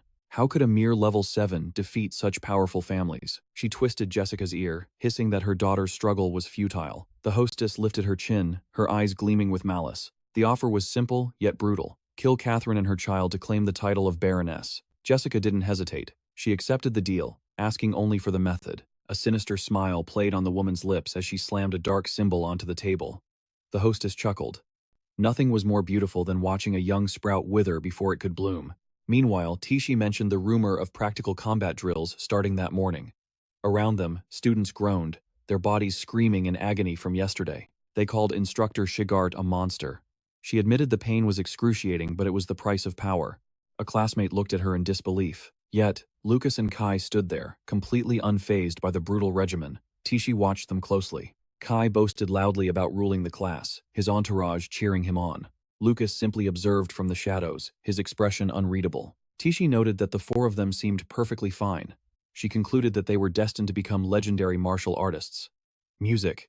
Suddenly, Kai launched into combat, roaring for the duel to begin. Lucas intercepted the punch with ease. Kai froze, staring at his stopped hand in shock. Lucas didn't wait. He unleashed a palm strike. Kai braced himself, desperate to counterattack.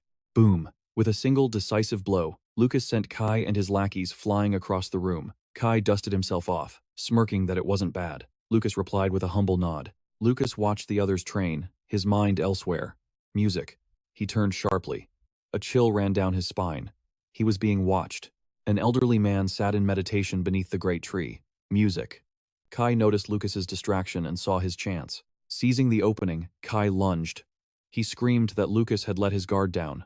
But the attack hit nothing but air, and Kai slammed into the dirt. He scrambled up, furious. He warned Lucas to keep his eyes on the fight until a true victor was decided. Lucas calmly agreed, shifting back into his stance. The old man stood up and quietly departed. Moments later, a young woman approached. Music. She asked if Director Otani was heading back to the library, but he waved her away. The director mumbled to himself. That boy was fascinating. He realized the truth instantly. Music. The boy was suppressing his true power. Otani swore to remember the name Lucas. Even his legendary eyes could not measure the boy's limits. Kai celebrated a victory he barely earned. Hours passed, and the grueling class finally concluded. Lucas recalled the afternoon lesson. Instructor Shigart had taught them meridian massage techniques, claiming it was vital for survival. A student practiced on Sharp, digging into the pressure points. Sharp groaned in relief, saying that was the sweet spot. Lucas observed intently. Music. He noted the incredible recovery effects. Now, it was time to advance his training, but first, he needed to acquire specific resources. The Allen Magic Academy supply store, a treasure trove of rare artifacts and mystical goods. He stepped inside. It was as vast as a modern mall. A high-quality training dummy cost 30 points. Music. Here. Points were the only currency that mattered. The selection was god tier, but the prices were extortionate. He calculated quickly. He would burn through 1,000 points a month at this rate. Julia raked in points effortlessly, but his pride wouldn't let him be a leech. He couldn't let her starve just to fund his growth. For today, he settled on a compromise, just a magic potion to infuse into his medicinal bath. Next time, he would raid the cave for materials to trade. At the counter, the shop clerk was dozing off at her desk. Music. She jolted awake as he approached. Lucas requested the item. The clerk stifled a yawn and announced the price. 5 points. He handed over his student card. The woman eyed his martial arts uniform skeptically. He was blowing half his starting 10 points in a single transaction. She processed the 5-point charge and shoved the product across the counter. Lucas took it silently. Music. He offered a polite thanks. She frowned, asking if he could even handle that potency. Wasting points would only lead to regret. But Lucas replied coolly that it wasn't enough. He would return for more soon. The clerk watched him leave, coming to one conclusion. He must be a spoiled noble. Martial artists had no use for alchemy potions. She leaned back, grumbling about how much she loathed the aristocracy. Later that night, deep in his secret cave, Lucas sank into a steaming hot bath. He mused that diluting the potion didn't diminish its medicinal potency. Music, but draining it afterward felt like a waste of resources. However, he couldn't exactly force someone to drink his used bathwater. Suddenly, a presence emerged from the shadows. It was Uwe. Lucas stepped out, feeling refreshed. He decided to gather materials immediately to replenish his points. He would stick to common level 2 items to avoid suspicion. But then, a splashing sound came from behind him. He spun around. Uwe was happily lapping up the bathwater. Lucas stared in disbelief. Peeking from behind a barrel, Lucas asked if the wolf had drained the whole tub. The beast, Music, just stared back with innocent eyes. Lucas sighed, stepping out fully. It didn't matter. The medicinal water would strengthen Ui's beast core as well. Music. Ui thanked him telepathically, then audaciously demanded meat. Lucas chuckled, calling him a glutton.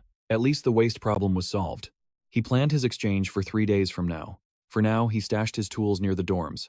The shop clerk spotted him hauling the heavy gear and offered magic assistance, but he coldly refused. With a gentle wave, she bids him farewell, whispering that he is truly a blessed child.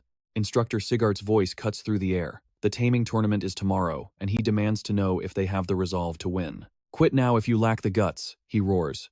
He corrects Sharp's sloppy stance, exposing a fatal opening before turning his predator's gaze toward Kai. He mocks Kai's pathetic strike, but Kai puffs out his chest, boasting that he already crushed Lucas, Sharp, and Collins in combat. Whack. The teacher delivers a physical reality check. He turns to the top students, demanding to know if they truly fell to this amateur. Lucas and the others shamefully admit defeat. Sigart buries his face in his hand, lamenting the arrogance of these spoiled noble brats. He orders Tishi to step forward. She accepts the challenge, and the air grows heavy as the two warriors square off in the arena. Kai smirks, warning her he won't hold back. He is determined to prove he deserves the title of class representative. Tishi stands like a calm lake, inviting him in. Kai charges with a roar, launching a kick meant to end it instantly. He grins, victory in his sights. But Tishi moves like lightning. She slams a fist into his gut, the impact nearly folding him in half. She effortlessly catches his strike with her leg, eyes cold. Is that all? Her stance asks, as Kai realizes his mistake too late. Boom. With a single devastating blow, she sends him flying. Kai hits the dirt, a fresh bruise throbbing on his forehead. He scrambles up, blocking her next strike in a panic, screaming at her not to look down on him. Tishi silently charges her palm with energy. Another strike sends him ragdolling through the air. Watching the massacre, Lucas finally understands why Tishi was chosen as the true leader. Sigart barks at the class to focus. Tishi stands over her fallen opponent, her expression softening as she asks if he survived. The instructor issues a grim ultimatum. Tomorrow, every single student must tame at least one magical beast. Failure means immediate expulsion from the martial arts department. Sigart declares this the final hell training. They will fight until the sun bleeds out of the sky. Lucas hoists Kai off the ground. He bluntly tells him his defense is trash, but fixable. Kai, however, is lost in his own world. His eyes sparkle with a strange light. He confesses right there and then he thinks he's fallen in love with Tishi. Being beaten by a girl is a first for him. He is already fantasizing about their wedding and naming their future children. The big day arrives. Students march orderly through the massive gates. Kai stares up, awestruck by the sheer scale of the arena. But fear creeps in. He trembles, wondering just how many monstrous beasts are lurking inside those walls. Rivals from other departments sneer at them. They laugh, predicting the martial arts students will be chewed up and spat out instantly. Sigart snaps at them to ignore the noise and review the rules. Lucas calmly takes a seat next to his teacher in the stands. Kai is sweating bullets. Lucas offers a strange tip. Pretend the terrifying beasts are just their terrifying teacher, Mr. Sigart. Think about it, Lucas whispers. Compared to that monster of a man, these beasts are nothing but kittens. Just picture yourself beating up Mr. Sugar. Kai gets pumped, but a demonic aura rises behind them. Sigart heard every word. Lucas quickly adds that low-level beasts can't break Kai's defense anyway. Kai nods vigorously, promising to never doubt again. Sigart glares as Lucas spins his logic. Suddenly, the screens light up. The announcer, Julia, declares the tournament has officially begun. The first wave of competitors steps up. The rules are simple but brutal. Tame 10 beasts for a perfect score. You have 10 minutes. Julia steps into the barrier, the air warping around her. It looks like a small hut, but space is distorted here. Suddenly, 2 massive beasts with razor fangs materialize before her. She figures the other beasts are hiding in the back. With a confident smirk, she readies her magic. Magic flares. She declares victory over the cute creatures as her spell slams into them with explosive force. The announcer's voice booms when a beast submits. It releases a vibrant colored smoke. This signal allows the professors outside to judge the students' dominance and assign their grades. A voice cuts in Site 5 is already cleared. The judges call for the next batch of warriors to prepare. The instructor beams, praising the girl for a record 3-minute clear. She bows politely. Then, her eyes sharpen. She asks where the martial arts department is competing. She needs to watch her brother. Site 10, the very last stage. She sighs, deciding to grab a snack before the real show begins. From the shadows, Iowa Miranda observes. She wonders if Lucas Ryan can replicate the legendary power he showed at the entrance ceremony. 2 hours pass. A student panics, clutching a score of only 1 point. His friend tries to calm him down. Relax, he says. Aside from the elites, even the mages are struggling. Kai gulps, wondering if they can survive the cut. Lucas remains stone-faced. Don't worry, he says. When it comes to raw strength, we don't lose to anyone. Sigart clenches his fists, a dark grin forming. He's right, the teacher growls. Never underestimate what you are capable of. Miraculously, not a single drop of blood was spilled. It turns out a measly level 1 beast is no match for human durability. Professor Shigart seized the moment, reminding them that in close-quarters combat, they are far superior to those fragile, low-level mages. He urged them to stand tall and have faith in their strength. The students exchanged confused glances. Hearing words of encouragement from the usually stoic Mr. Shigart felt like stepping into an alternate dimension. Just then, Tishi approached, confirming she had scouted the area and everyone was safe. Tishi explained that the others weren't injured, merely drained of every ounce of mana. But she brought back a crucial piece of intel. The academy is using barriers to cage the beasts, preventing the students from being swarmed by a monster horde. Her advice was cold but practical. If victory isn't guaranteed, run for your life.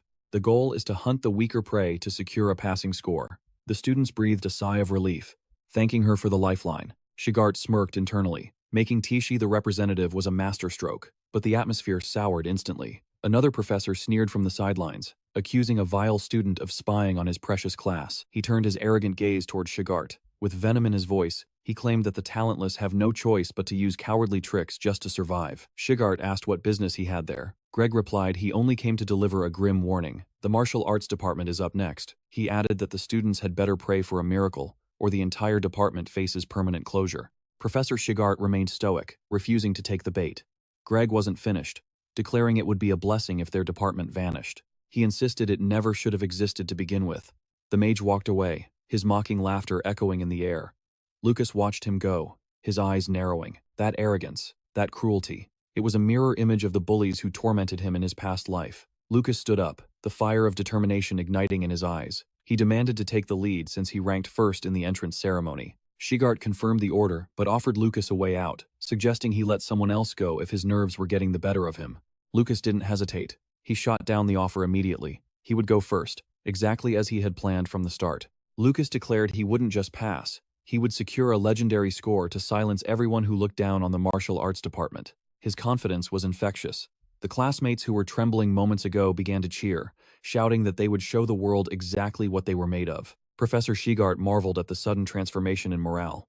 A student tried to remind Lucas of Tishi's cautious plan, but Lucas cut him off. He stated flatly that using polite honorifics didn't fit the battlefield. 10 minutes later, at Site 10, Lucas stood alone in a dark, fog-choked arena. He clenched his fist, adrenaline pumping through his veins. High above, perception magic circles manifested in the sky like watching eyes. Realizing he needed privacy, he sprinted along the barrier's edge, ensuring no one outside could witness the true extent of his power. It is said that when a magic beast recognizes a master, their souls fuse, allowing for telepathic communication and shared abilities. Meanwhile, a spectral white wolf gnawed on a bone, lifting its head to question its master. Why borrow its power when Lucas was already a monster in his own right? Back in the arena, a massive wolf claw materialized from thin air and struck. With the wolf spirit at his side, Lucas scoffed, noting that crushing low-level beasts was child's play. Suddenly, a massive owl dived at him with killing intent. Lucas instantly identified the threat as a high-level magic beast and ordered a tactical retreat. The owl pursued, its razor-sharp talons ready to shred him. It tried to fly back into the open arena, but Lucas intercepted it mid-air with a giant spectral claw. He slammed it down, declaring that the best way to tame a beast is to utterly break its will to fight first. The creature crashed into the earth with a thunderous boom. He approached the fallen predator, noting that Lil's aura was perfect for intimidation. The mere presence of a high-level apex predator would send the weaker beasts into a panic. The owl's eyes spun in dizziness before it collapsed into a trance. Lucas smirked, thanking it for submitting without a fuss. He declared that he couldn't let the potion smoke escape until he had enslaved every beast in the zone. The owl remained paralyzed on the ground. With the beast now under his command, he announced he was off to hunt more prey. He bid the creature farewell and vanished into the fog. The traumatized owl prayed to never see him again. Outside the arena, the tension was suffocating. The scoreboard showed Lucas Ryan with a big, fat 0. Kai fell into despair as half the time ticked away, but Julia held on to her faith, insisting her brother would match her perfect score. Nearby, Holt, Ryan, and Greg watched with judgment in their eyes. Greg sneered, noting that 0 points proved Lucas couldn't even handle the weakest fodder. He arrogantly claimed this was the unbridgeable gap between a noble mage and a savage martial artist. Shigart remained silent, his gaze fixed on the arrogant mage. Julia snapped, screaming at them to stop mocking her brother. She swore he was amazing even without magic. Holt Ryan grumbled that her blind loyalty made her just as delusional as Professor Linda. Greg scoffed, telling her to save her breath. In this world, words are meaningless. Only the results on that board matter. Suddenly, a notification pinged. Lucas Ryan had acquired 1 point. Kai and Tishi erupted in cheers, relieved that he wouldn't be expelled. A rival professor rolled his eyes, asking why they were celebrating a single point when the mage class record was 5. But the counter didn't stop. The numbers began to climb rapidly: 2, 3, and 4. In a blink, the score hit 5. Greg stood frozen, his jaw hitting the floor. He couldn't comprehend how the useless martial arts department had just matched his star student's record in seconds. But the display kept changing. The numbers climbed relentlessly: 2, 3, and then 4. It finally slammed into 5. Greg froze, his arrogance shattering in an instant. He couldn't believe it. The so-called useless martial arts department had just matched his ace student's record. Back in the arena, Lucas planted his boot on the head of a giant serpent. He noticed something interesting. With every beast trembling in intimidation, his classmates were about to have a field day: music.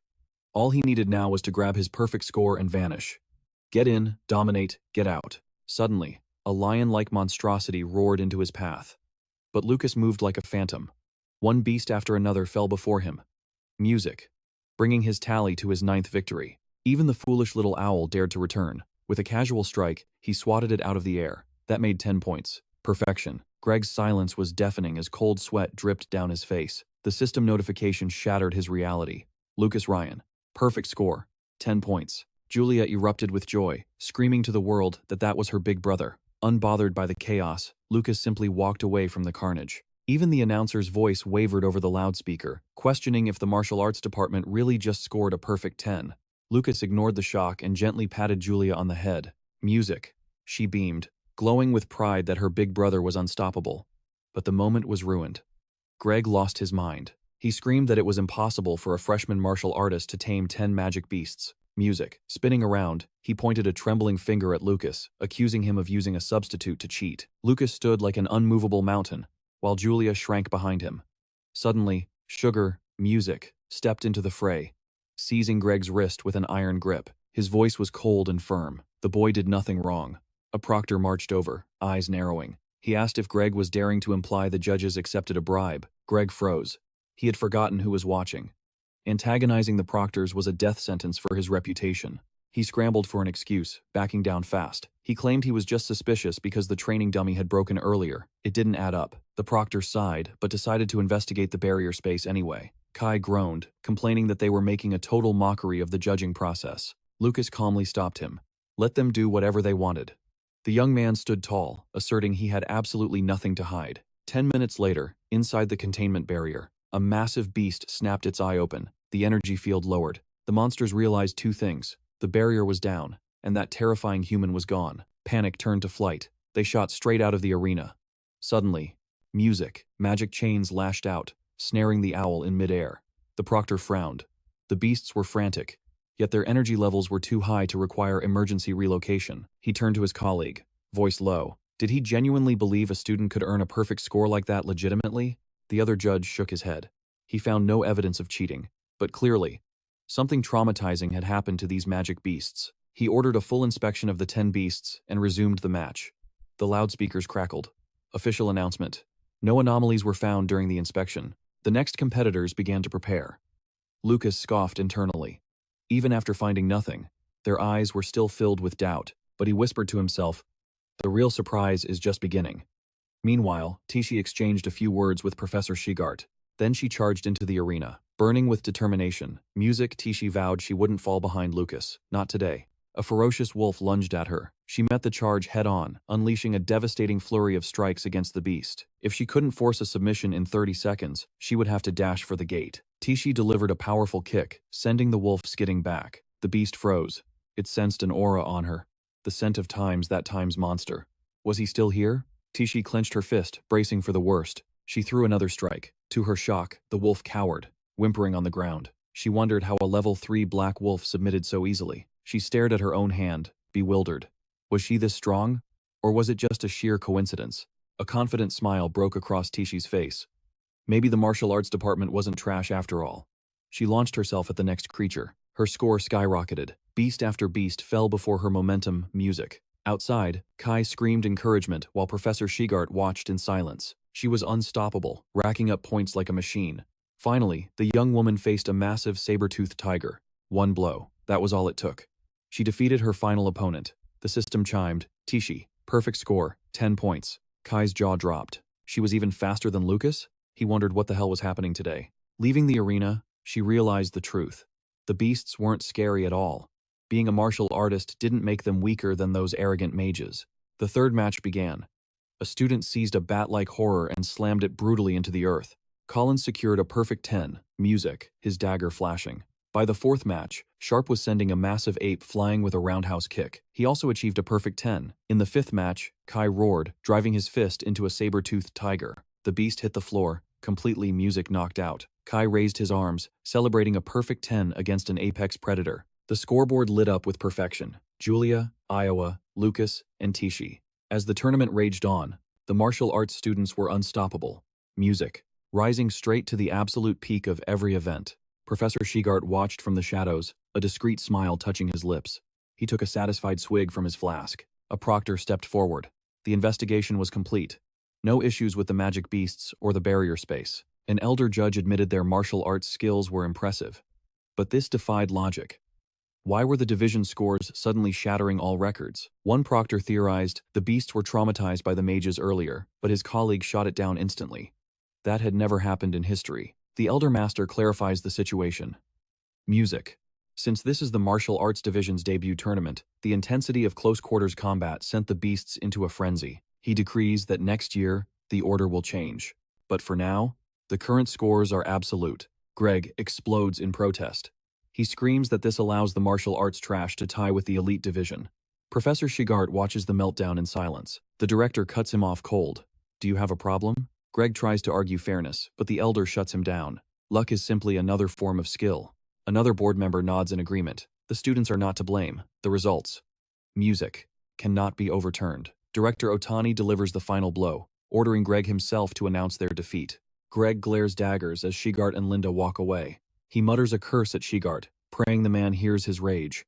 Near the beast cages, the two directors drop their masks. One whispers that this issue strikes at the very heart of the school's existence. Do you know what is truly happening? Director Otani keeps his cards close to his chest. He cannot reveal the details, but he swears the academy is safe. He decides to play along with the charade. He will pretend the boy's terrifying power isn't real. Music. Just as the boy wishes. Meanwhile, Kai is losing his mind with joy. A perfect score. He has to call his dad right now. The class struts down the hallway, egos inflated. Taming those beasts was a joke. They laugh. We must have leveled up. Lucas humors them, attributing their miracle victory to Professor Shigart's hellish training. The door clicks shut. Safe inside, Kai music brings up the real prize. 20 bonus points for first place. How are we spending this wealth? Collins, ever the cautious one, shakes his head. I'm banking mine. You never know when disaster will strike. His friend rolls his eyes. Boring. The only answer is high-grade gear for next month's combat class. Lucas sips his drink, feigning ignorance about the training. Kai leans in, his voice dropping. The Allen Tower, the exclusive dungeon of the Magic Academy. He paints a picture of a legendary proving ground, an illusion world teeming with beasts, music, where you can die 1,000 times and wake up without a scratch. Collins starts sweating, but only 100 freshmen get in. The elites have 12 reserved spots. What if we get cut? Kai grins, radiating confidence. Relax. We all got perfect scores. Ranking dictates entry. We are in. Suddenly a chair scrapes against the floor. Where to? Kai asks. Collins is already moving. The material shop. I need gear before it's gone. Lucas watches them sprint away like excited puppies. He takes a calm sip, satisfied. Ensuring the entire class got perfect scores was the right tactical move. Kai nudges him. Come on, let's go shopping. Lucas waves him off. He has no need for store-bought trash. Suddenly, a glimmer catches the light. A pendant swings before Kai's eyes. Lucas snatches it back. Hands off. I'm just admiring Professor Shigart's gift. He clutches the Fang pendant. Kai recognizes it instantly. That's the prize for the top 3 perfect scorers. He groans in jealousy. I was 1 rank off. That should have been Tishi's. Lucas gives a lazy shrug. What can I say? My only talent is pure, dumb luck. Kai sighs, defeated by the injustice of the universe. He runs off to join the others. Lucas waves, his expression unreadable. Outside, the nightmare is broadcast for all to see. The massive scoreboard mocks the mages. Congratulations, martial arts department. Perfect scores. Music. A boot slams into the earth. It's Laya, Greg's star pupil. We needed top honors for 3 years straight to secure elite status. Her voice trembles with rage. Do you have any idea how much my father sacrificed for this legacy? She hurls an object at the screen, shattering the image. And now they steal music, 20 spots in the Allen Tower? Another mage seethes. Those spots belong to us. To the nobility of magic. A student whispers that the beast professors confirmed there was no cheating. That only fuels the fire. A mage smashes a bottle against the board. Liars! The martial arts department bribed the staff. I know it. It makes sense, another sneers. For the heir of the two family, a bribe is pocket change. Andre steps forward with fresh intel. I just saw him. That two bastard just bought out the last of the training equipment. He's mocking us. Panic sets in. If they get their bonus points, they'll hoard every valuable resource left. Laya's knuckles turn white around her staff. Martial artists have such fragile bodies, she whispers, a cruel smile forming. Perhaps it's time we stunted their growth. A projectile screams through the trees. Is greater than music. Is greater than. It smashes into the dirt right in front of Collins and Sharp. They freeze. Who's there? Collins collapses. Direct hit. Sharp smells the fumes. Poison gas. He needs an antidote. Now. He turns, begging. We have points. We'll pay you. But Laya steps from the shadows, staff raised high. She isn't here to negotiate. Both boys are crushed into the dirt, their bodies screaming in pain. She sneers, ordering them to silence their pathetic groans. She has no use for their points. Sprawled on the ground, Collins gasps, demanding to know why they were targeted. Laya steps closer, her shadow looming over him. Her demand is terrifyingly simple. She brandishes a vial, commanding him to crawl back to the martial arts department. With a sharp pop, the potion opens. Her order is absolute. Tell the entire class they are trash compared to her. The sun finally bleeds into the horizon, casting the world in twilight. Hours later, Lucas and Kai scour the darkening forest, their voices echoing in the void. Kai dismisses Lucas's anxiety, joking that they are always late coming back from work. But something is different. Lucas doesn't laugh. He halts at the edge of the road, his expression darkening. Today, the air feels heavy. A chill runs down his spine. Something is horribly wrong. The scent of danger spikes. Without a word, he bolts into the dense trees, leaving a confused Kai in his wake. Kai chases after him, shouting for an explanation. Suddenly, horror strikes. A bloodied, trembling hand reaches out from the undergrowth. It's Collins and Sharp, battered and barely clinging to consciousness. Kai rushes to his fallen brothers, demanding to know who dared to do this. Lucas kneels, cradling one of them gently. In his arms, Sharp whispers the culprit's name. It was Greg's class. He wheezes Laya's name. The damage is internal, a vicious, hidden strike. Shadows veil Lucas's eyes, hiding a storm of fury. Kai screams his friend's name in anguish. He frantically checks Sharp's vitals, panic rising. Lucas remains the anchor in the storm. He confirms a pulse. They are alive, but the line is thin. Lucas stabilizes Collins, ordering Kai to sprint for potions. The boy doesn't hesitate, tearing through the forest to save their lives. Gripping his friend's arm, Lucas realizes the truth. This wasn't a brawl. They were hit by a forbidden technique meant to cripple. The damage is severe. He recognizes the ruthless method and his fist clenches until the knuckles turn white. This isn't a prank. It is a declaration of war. On the cold ground, Collins cries out for his parents, writhing in agony. Lucas watches his friend crumble, his heart turning to ice. He whispers a vow of vengeance. Justice will be served. Tishi and Kai burst through the brush, breathless. The girl stares in horror at the carnage. Kai explains he found her en route. Lucas's voice is steady but cold. Their lives are safe, but recovery will be a long, painful road. Kai thanks him, handing over the medicine bag with shaking hands. Tears sting his eyes as he swears a blood oath against the attackers. Tishi announces she will storm the student council tomorrow. Kai doubts their power. The teachers have already turned a blind eye to the violence. Lucas cuts in, his voice devoid of warmth. It doesn't matter who listens. Tishi flinches at the look on his face. The gentle Lucas she knew is gone. In his place stands a cold, ruthless stranger, ready to burn the world down. He declares that he will solve this personally. Moments later, they stand before the throne of the student council. Theodore Palomo listens, amused. He asks with a smirk if they truly wish to duel the elites from Professor Greg's class. Lucas doesn't blink. He confirms. The terms are set. An apology if they win, his S-rank bonus if they lose. Theodore's interest peaks. He scoffs at the lack of evidence. He dangles the S-rank pendant, mocking its value. The golden chain swings hypnotically in his hand. Lucas and Kai lock eyes on the prize. Theodore lets it drop, clatter, and feigns a clumsy apology. His hand slipped. He lies. Theodore sneers, kicking the pendant aside. Betting such a cheap trinket is boring for a duel of this magnitude. Kai bristles with rage, but Lucas holds him back. Lucas stares the president down, asking what stakes would satisfy him. Theodore leans back, savoring the moment.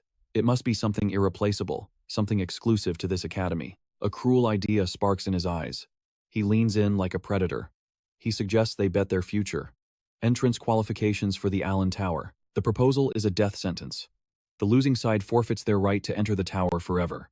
Lucas accepts the terms without hesitation. 2 days later, the arena is packed. The dissatisfied freshmen roar in support of Greg's class. Their professor publicly praises the bullies who crushed Aldo's group. Shagard, however, remains silent. He simply pushed his students through hellish training. The hour arrives. The crowd jeers as the two groups take the stage. They take their battle stances. The audience mocks the 3 students fighting for the honor of the martial arts department. Laya offers a mocking mercy. Surrender now, and she might spare them the humiliation. Lucas replies coldly. The result is written in blood, not words. The announcer screams. It begins. Kai steps forward. He declares it's time to end this. Andre adjusts his glasses, his staff glowing with mana, ready to crush the martial artist. The duel explodes into action. Kai launches forward while Andre fires a barrage of spells. Kai is a blur, weaving through the destruction. Andre gasps, unable to believe his opponent evaded every strike. Kai taunts him, asking if that is the limit of his magic. Kai dances through the danger. Grinning wildly, he asks if his opponent has anything else. Andre simply pushes his glasses up his nose. He claims Kai hasn't even realized he walked right into a trap.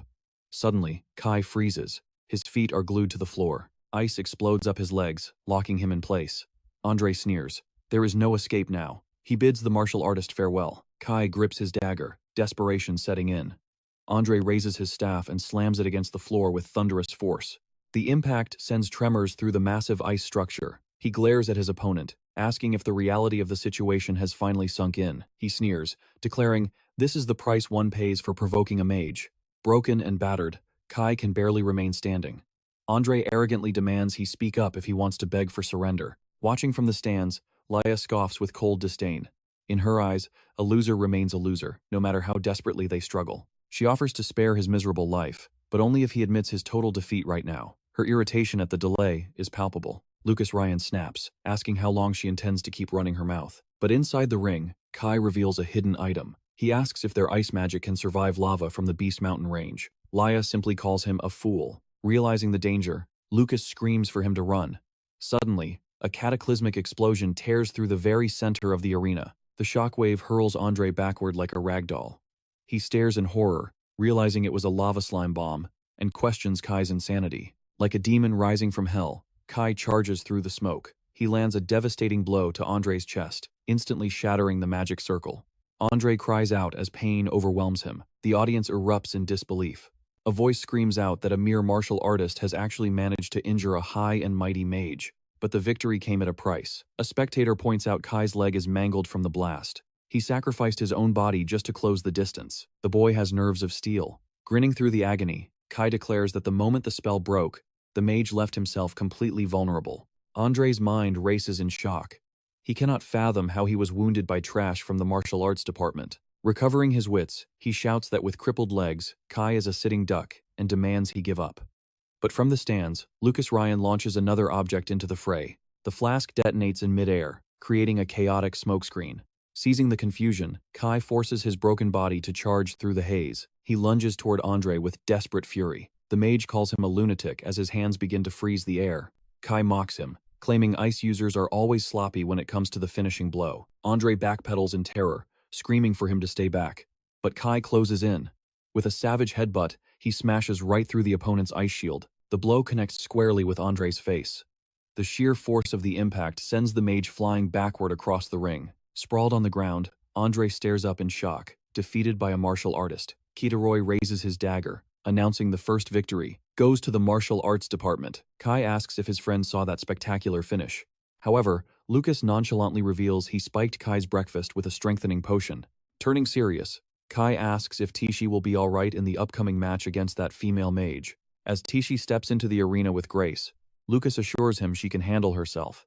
A jealous spectator claims Andre must have gone easy on them because of the Teroy family name. Tishi sharply asks why they refuse to accept a fair victory. Suddenly, she is forced to dodge a lethal ambush. Projectiles slam into the wall behind her, oozing a sinister dark substance. Laya sneers, mocking her for the surprise attack and ridiculing the so-called moral principles of martial artists. She declares that for mages, only the result matters. Unfazed, Tishi charges straight through the writhing tentacles to strike. A thunderous straight punch connects with Laya's face. The mage is baffled by Tishi's blinding speed, knowing she is only level 1. Laya's eyes go wide with fear. Tishi clamps onto her arm, promising to teach her a valuable lesson. She explains that her moral code commands her to value all life.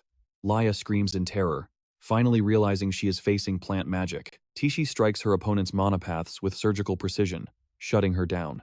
Watching this, Lucas Ryan clenches his fist in triumph. He notes the battle is already decided, praising Tishi's terrifyingly keen perception.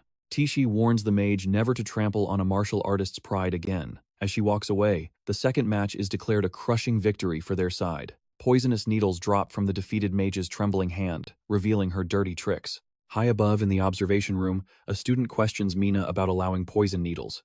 Theodore Polyamel dismisses it, claiming that since no one died, it doesn't matter. In the stands, Greg cheers wildly. He claims Shigart knew exactly what he was doing when he chose Tishi as their representative. One of the elite students grinds his teeth in anger. The plan was to crush the martial artist's spirits, not suffer this humiliation. Lucas believes victory is still within reach if he employs that specific technique just one more time. He steps into the arena for the next showdown. Across the ring, his opponent readies himself for battle. A magical barrier seals the arena, and the third match explodes into action. A swift attack ripples along the ground toward Lucas. Lucas tracks the incoming strike calmly. The opponent closes the distance at breakneck speed, leaving a trail of ghostly afterimages in his wake. The mage boasts that he has mastered hand-to-hand combat as well, warning that his clones will leave Lucas completely defenseless. Tishi frowns from the sidelines, wondering what Lucas is plotting as he only maintains distance and defends. Lucas decides his true power must remain hidden for now. He stomps the ground to anchor himself and throws a test punch to gauge the enemy. The mage's eyes bulge in disbelief. Lucas connects with a heavy blow, forcing the opponent to question the monstrous weight behind that punch. The mage counters with a blade strike, wondering if he imagined it. For a split second, he felt a terrifying aura release from Lucas. Shaking it off, the mage declares it is just Lucas's bad luck. Lucas watches the blade descend. The steel bites deep into his shoulder. He stares at the wound in silence, eyes cold as ice. The mage sneers, unleashing his spell and claiming no mortal can resist his supreme art. Music. He vows to crush Lucas completely. The opponent charges with a devastating blow, but panic sets in. His magic is useless. He realizes too late that Lucas won't let him leave this arena in one piece. High in the stands, Kai screams in terror. He yells that Lucas is in critical danger, demanding to know what dirty trick was used. The mage laughs, mocking Lucas's hidden power as a mere bluff. But suddenly Lucas catches the blade with his bare hand. The opponent trembles, declaring, "This is the end for you." Lucas grips the weapon until the steel groans. His eyes flash with intensity. That arrogance should be enough reason to end this. Now, Lucas whispers, "It is my turn." Music. He stomps once. Boom. A shockwave explodes, shattering the arena floor beneath their feet. The mage stares, paralyzed with fear. How can a level 1 martial artist generate such earth-shaking power with a single step? Lucas holds the blade, a predator cornering his prey. "No witnesses now," he mutters. "Are you ready?" The opponent shrieks in horror, realizing too late that it is a magic sword. Music. With a savage motion, Lucas slams him into the dirt. The magic sword drives into the mage's hand, sealing his fate in an instant. A blood-curdling scream echoes through the arena. The mage begs for mercy, admitting total defeat. Lucas stands over him, silent as a statue. Up in the VIP seats, Greg is furious. Why surrender when he could win? But Professor Sigard watches closely, noting that the fool Greg can't even see how broken his own student truly is. Music. Sigard narrows his eyes.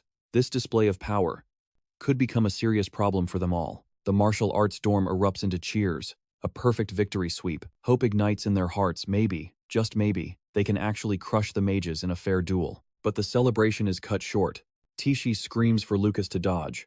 The defeated mage rises from the dust, launching a cowardly sneak attack from behind. Watching from her private balcony, Iowa freezes. Her eyes widen in pure disbelief at what she just witnessed. Julia asks what is wrong, but Iowa is trembling. That movement.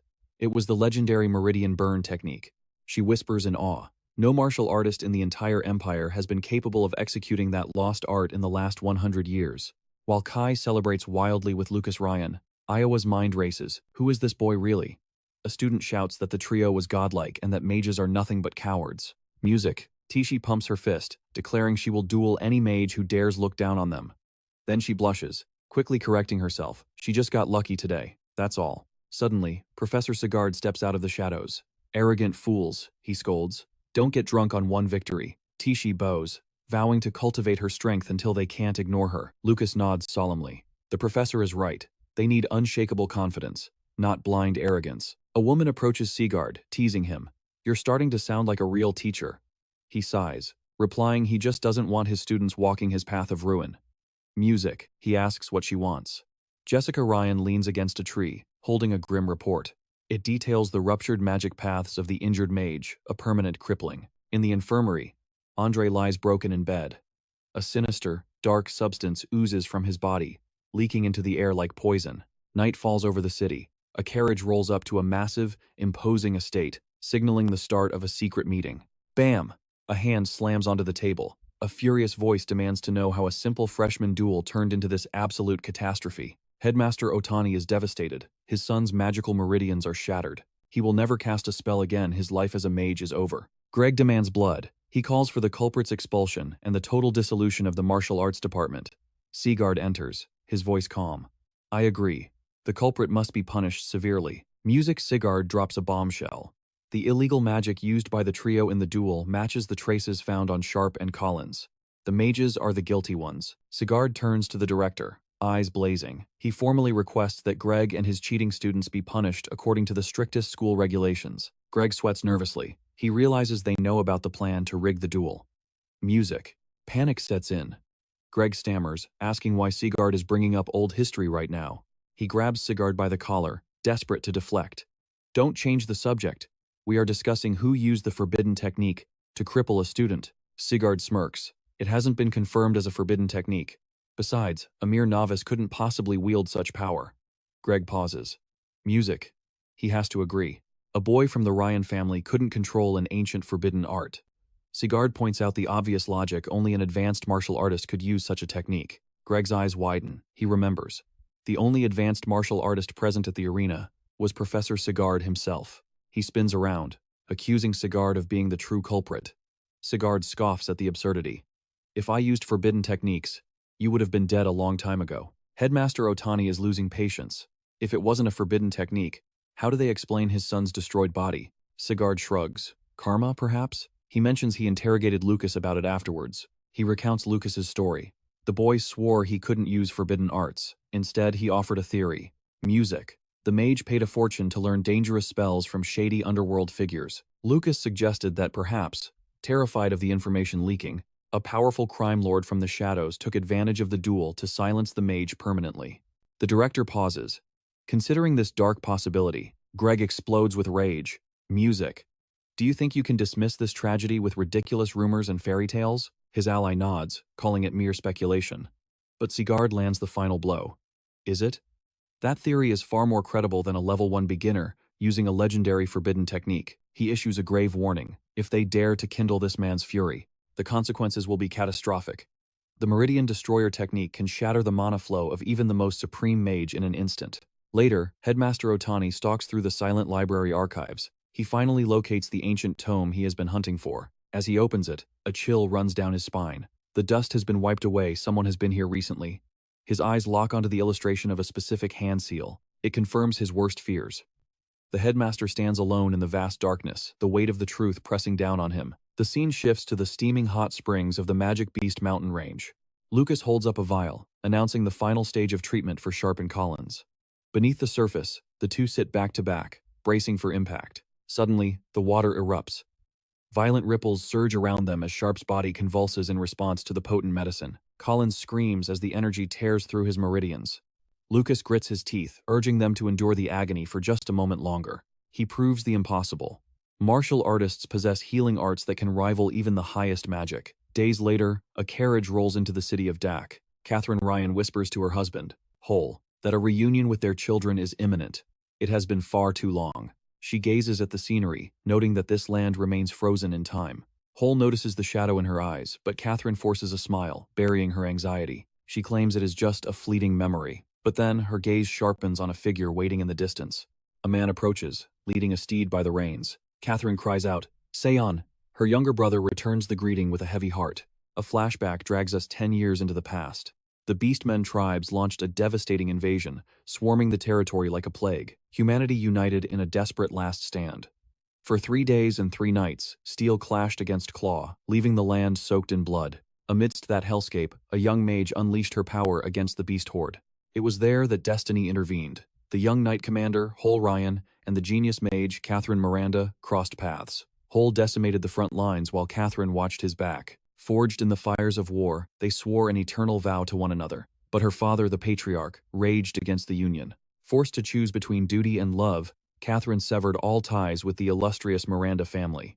Back in the present, Seon muses on fate. To think their children would meet at the Allen Magic School. Time truly shows no mercy. He mentions the rumors of her children's excellence. But when he adds that father remarked Julia resembles Catherine, she freezes in shock. He extends an invitation to the family estate, revealing the old man yearns to see her. However, Seon's voice drops.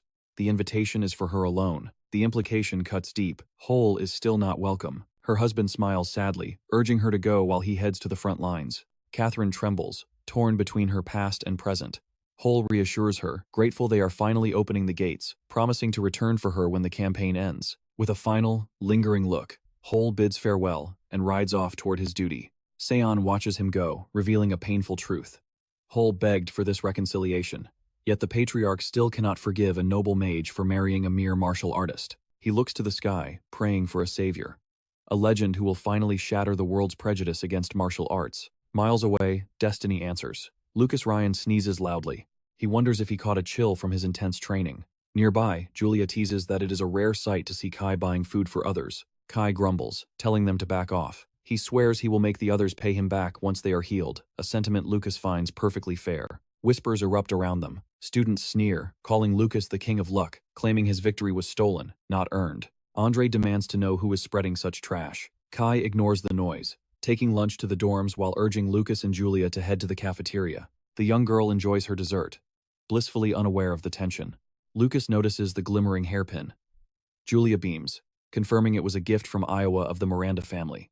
Lucas's eyes narrow. The mages are trying to claw their way back to the genius prodigy. Playing the long game, Lucas asks his sister to maintain a good relationship with Iowa for their mother's sake. Julia lights up, excited to write home about becoming the class representative. Suddenly, Mina approaches, offering her congratulations on the achievement. She declares that Julia will be a pillar of the school, promising her unwavering support. A group of students shoves past Mina, jarring her shoulder. She stands silent, watching them leave with an unreadable expression. A glimpse into the recent past reveals the cracks. Instructor Jessica Ryan tells Iowa Miranda a harsh truth.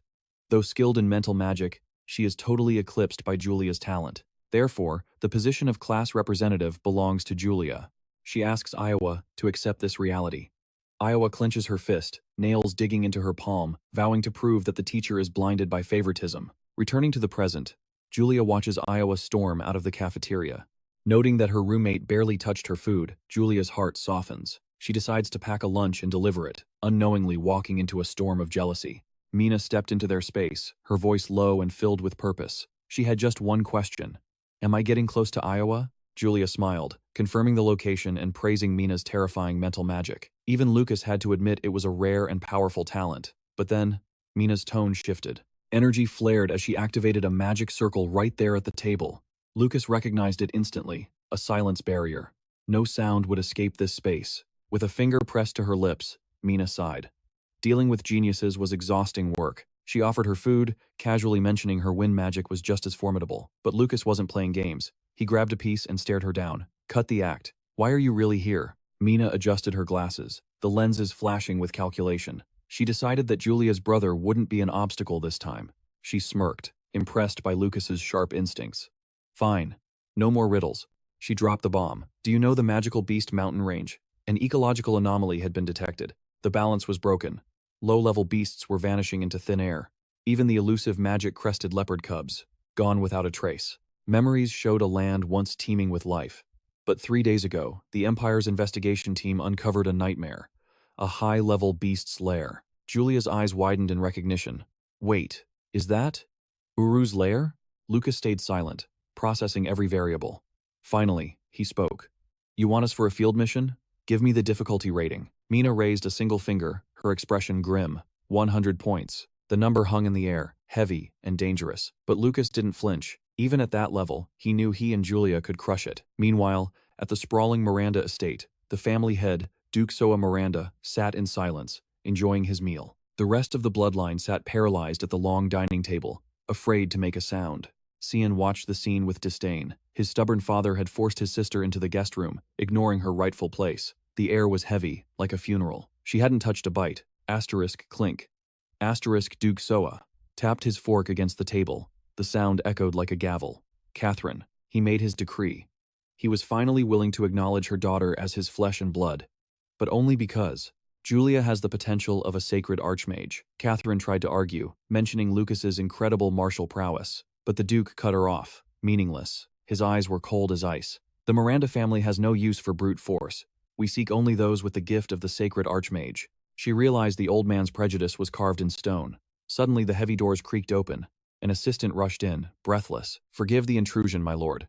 A new report from the Beast Mountain Range arrived. Catherine frowned.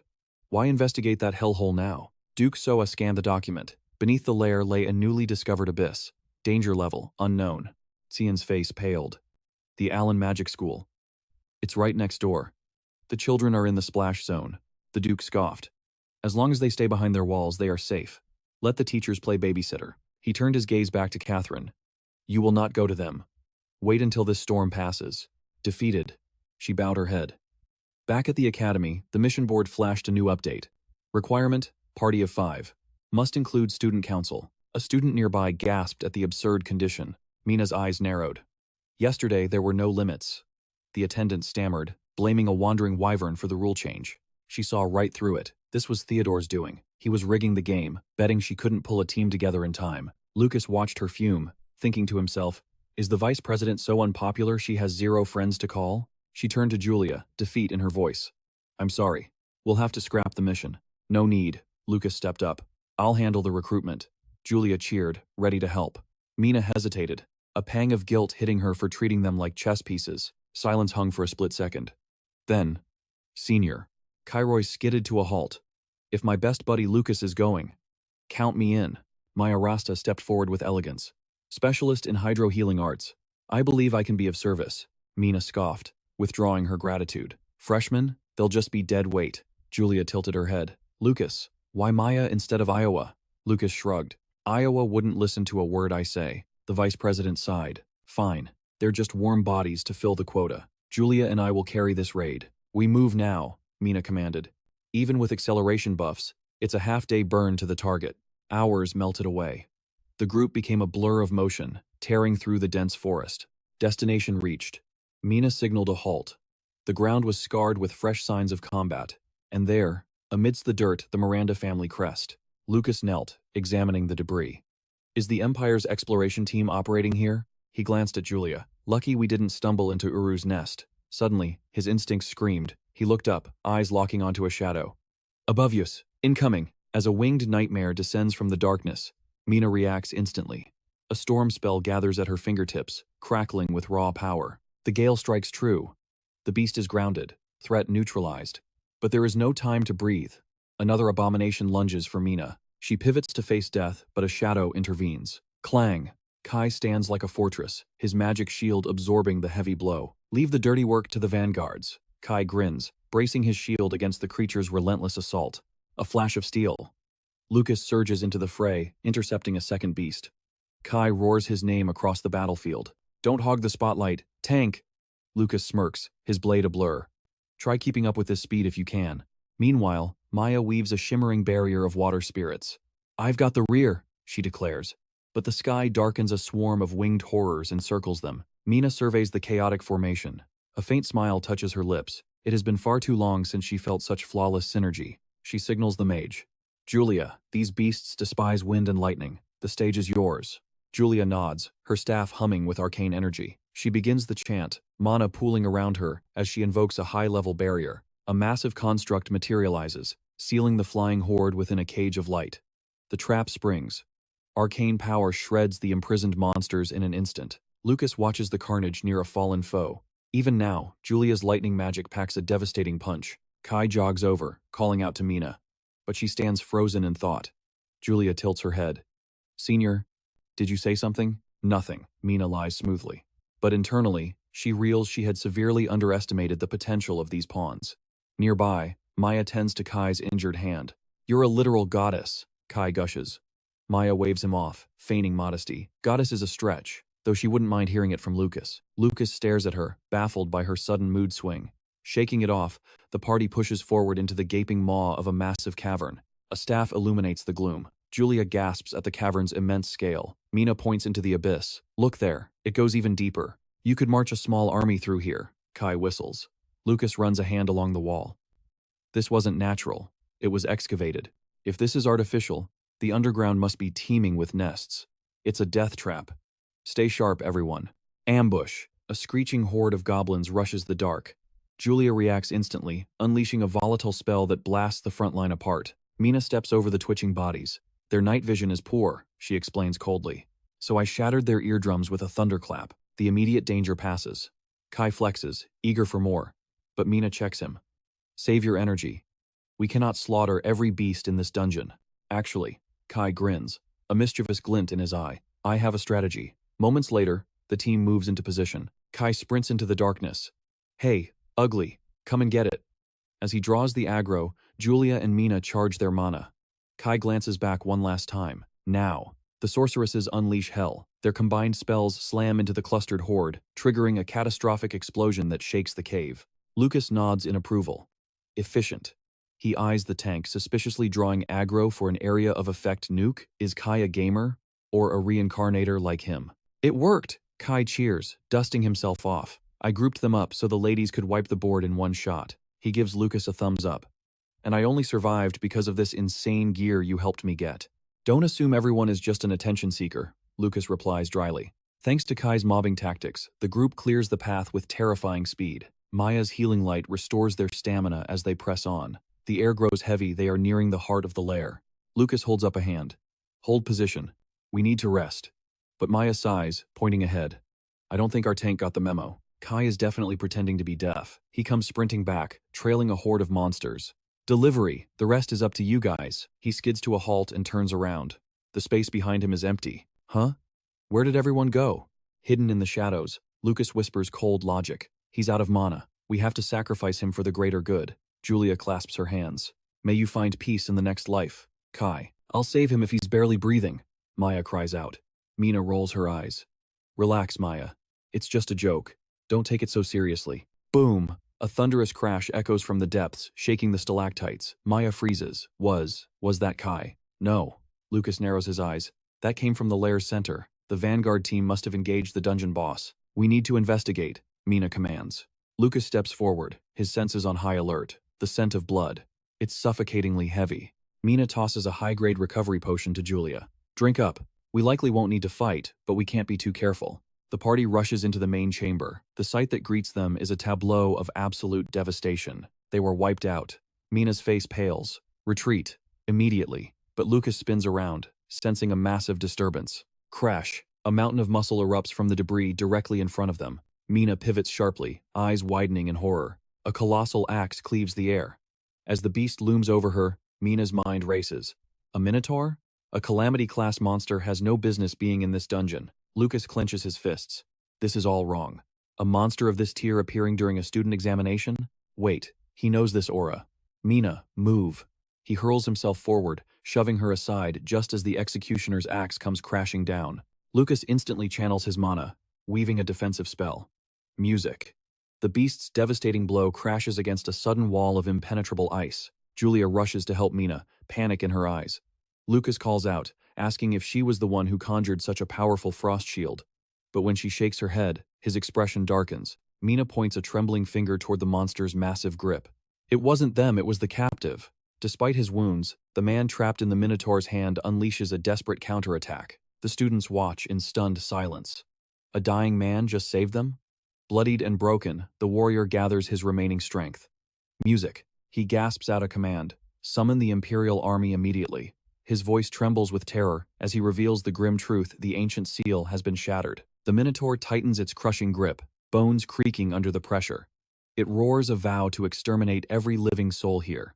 Julia and Maya recoil in horror at the overwhelming killing intent. A glass vial slips from the warrior's limp hand, clattering against the stone floor. The sharp sound snaps Julia's attention toward the fallen item. The beast looms over its prey, but the warrior isn't finished yet. Snatching the potion, he downs it in one gulp, declaring that this talking monstrosity is about to be music erased from existence. An explosion of glacial energy erupts, encasing the Minotaur in a massive prison of ice. The warrior turns to the students, shouting for them to escape and report this catastrophe while he holds the line. Mina and Julia scramble back, hesitation vanished. But Lucas pauses, looking back with burning eyes, promising to return and avenge him. The warrior's desperate screams for them to run echo through the cavern. Locked within the freezing tomb alongside the beast, the warrior closes his eyes. Music. He accepts his fate, believing his sacrifice has bought them a chance at life. Asterisk. Crash. Asterisk. The ice shatters into dust. The Minotaur breaks free, scoffing at the audacity of a mere insect. It raises a massive fist, preparing to obliterate the music. Helpless warrior, declaring he will be the first to die. Suddenly, time's boom. Asterisk. A blast of magic slams into the beast. Julia charges forward, her staff crackling with energy. Music, screaming that this man is no insect, but a great warrior. She isn't alone. Mina steps up, weaving a volatile wind bomb between her hands. Yet, panic lingers in her voice. She questions their sanity. Why fight? The warrior sacrificed everything just to buy them time to escape. Lucas steps between them and the beast. He grimly declares he will hold the line and orders Mina to run and alert the academy. "Are you insane?" she cries. "A freshman holding off a calamity-class monster is impossible." Lucas just smirks. He knows it won't be easy. Above them, the cavern begins to collapse. The Minotaur roars, its voice shaking the very foundations of the earth, threatening to bury them all in a grave of rubble. Lucas screams for them to go, but Mina shoves him back. "I am the vice president," she yells, her duty outweighing her fear. She refuses to abandon a comrade. Lucas stares at her. She possesses a spine of steel he didn't expect. Julia stands her ground too, while Maya reveals their ace card. She has already signaled Kai for reinforcements. It's all or nothing now. The beast unleashes a blood-curdling roar that sends shockwaves through the air. Even their combined magic barely scratches its hide. Despair creeps into Mina's eyes, but Lucas turns to her. Music, his gaze steady. He asks her to trust in their strength. Facing the behemoth, Lucas declares they will not fall to a monster like this. The Minotaur charges, smashing the ground with a force that threatens to shatter their footing. Lucas doesn't flinch. He weaves through the chaos and delivers a thunderous punch directly into the monster's flesh. "Keep it busy," Mina shouts, spotting an opening. Lucas nods, ready to bait the beast. Music. The Minotaur snarls, insulted that these little pests continue to draw breath. The beast winds up a devastating strike aimed at Lucas's head. He glances back. Julia's magic has peaked. She is ready. Music screams with raw fury, demanding the beast leave her brother alone. Julia unleashes her stored power in a blinding beam of destruction. The magic slams home. Taking advantage of the stun, Lucas vaults upward and drives a brutal attack straight into the monster's face. Music. The beast howls in agony. "I've paralyzed it," Lucas yells, confirming he struck a vital pressure point. "Finish it now." Julia knocks an arrow of pure lightning, while Mina conjures a razor-sharp wind cutter. In perfect sync, they release their ultimate spells.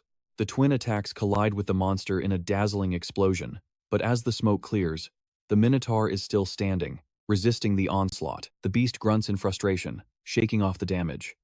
It snarls that once it recovers its breath, it will tear them limb from limb. "I won't let that happen." Maya steps forward, her mana surging. She conjures a colossal sphere of water and hurls it at the enemy. The torrent drenches the Minotaur, but the beast just laughs. Its wounds begin to regenerate rapidly as it mocks the attack as nothing more than a refreshing splash. As the monster steps toward Mina to end her, Julia smirks. She asks a simple question. "Do you know what happens when you mix water with high-voltage electricity? You'll pay for the lives you took," she declares.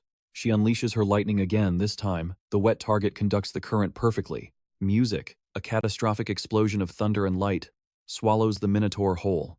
Lucas smiles. Maya soaked it to amplify Julia's lightning. A brilliant combo. Finally, the massive bulk of the Minotaur crashes to the earth. The beast lies defeated, wheezing. It grumbles that such an improvised high-level strategy is exactly what one expects from honor students. Lucas climbs onto the heaving chest of the fallen titan. His eyes are cold as he prepares to deliver the executioner's blow. Mina watches, unsettled by the ruthlessness in Lucas's posture. Suddenly, black miasma erupts from the corpse. She freezes, sensing a terrifying, mysterious pressure, music, crushing the air around them. Lucas freezes as well. From the shadows of the beast's body, a sinister, dark figure begins to manifest. Meanwhile, outside the dungeon, Kai halts. The ground trembles beneath his feet. Is this an earthquake? Or something far worse? Realizing the danger, Kai decides to call for reinforcements immediately.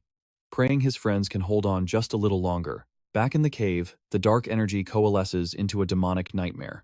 Music. Lucas stares up at the overwhelming power of a true abyssal entity. Before he can react, a shockwave blasts him head-on. The beast charges, slamming him into the dirt. But as Lucas hits the ground, a terrifying realization strikes. It wasn't a physical blow. Just the sheer pressure of its voice sent him flying. Its power has evolved beyond imagination. Lucas spins around, desperate to check on his team. Mina managed to cast a silence barrier just in time, but the spell drained every ounce of mana from her, Maya, and Julia. Their bodies collapse, completely spent. Lucas gazes down at his fallen companions, the heavy burden of their survival now resting entirely on his shoulders. A dormant power awakens. Golden aura erupts from Lucas's body, answering the demon's bloodlust. With a roar that shakes the cavern, he launches himself straight into the jaws of death. "I will crush you," he screams, pouring his soul into the attack. His fist connects with the monster's arm, delivering an impact that creates a shockwave of pure force. He lands, panting, but the nightmare isn't over. The beast doesn't even flinch. Lucas watches in horror as dark energy swirls around the mangled limb, stitching flesh and bone back together. The regeneration is instant, complete restoration in seconds. Before Lucas can react, the creature forms a jagged energy blade and swings with lethal intent. The wind pressure alone sends Lucas skidding back, agony racking his body. Music. He grits his teeth, realizing too late that the earlier sonic blast did far more internal damage than he thought. "The struggle of prey excites me," the monster sneers. It slams a massive fist into the earth, sending a catastrophic shockwave ripping through the cavern floor. Lucas barely dances out of the kill zone, but the monster isn't done. Its hand morphs, calcifying into a razor-sharp blade poised to slice through reality itself. In a blur of speed, the creature closes the distance. The strike lands with earth-shattering force, obliterating the ground beneath them and sending debris flying like shrapnel. Lucas's eyes widen. Massive boulders are plummeting toward the unconscious girls. Ignoring his own safety, he throws his body into the line of fire. With a desperate parry, he deflects the crushing weight. He catches a jagged rock inches from Julia's face. Bloodied but unbroken, he turns back to the abyss to face his enemy. The beast shows no mercy.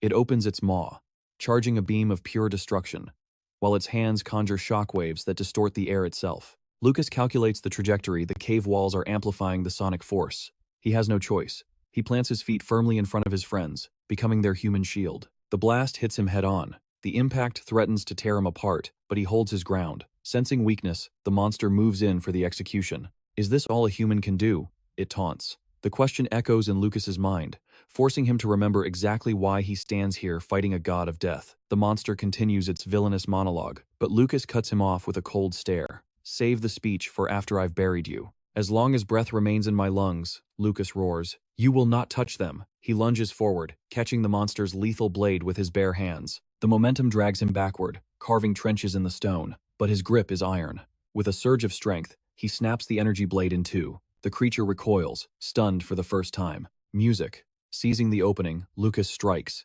He wields the shattered remnant of the enemy's weapon, driving it back with its own power. The monster retaliates with a sledgehammer punch.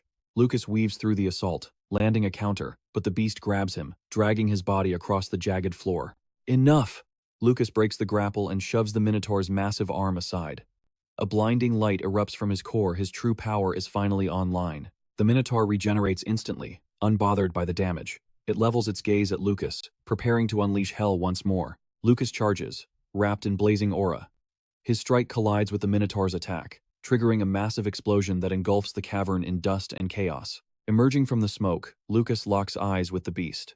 This ends now. His resolve hardens into a diamond-edged will as he delivers a thunderous blow to the Minotaur. Music. The creature gasps, genuine shock flashing across its face. Lucas doesn't let up. He drives a fist packed with immense mana straight into the beast's chest. Amidst the rubble, Julia stirs. Her vision blurs as she pushes herself up, voice trembling. "Are we Alive? Brother, her gaze shifts forward, and her eyes go wide. The scene unfolding before her is nothing short of legendary.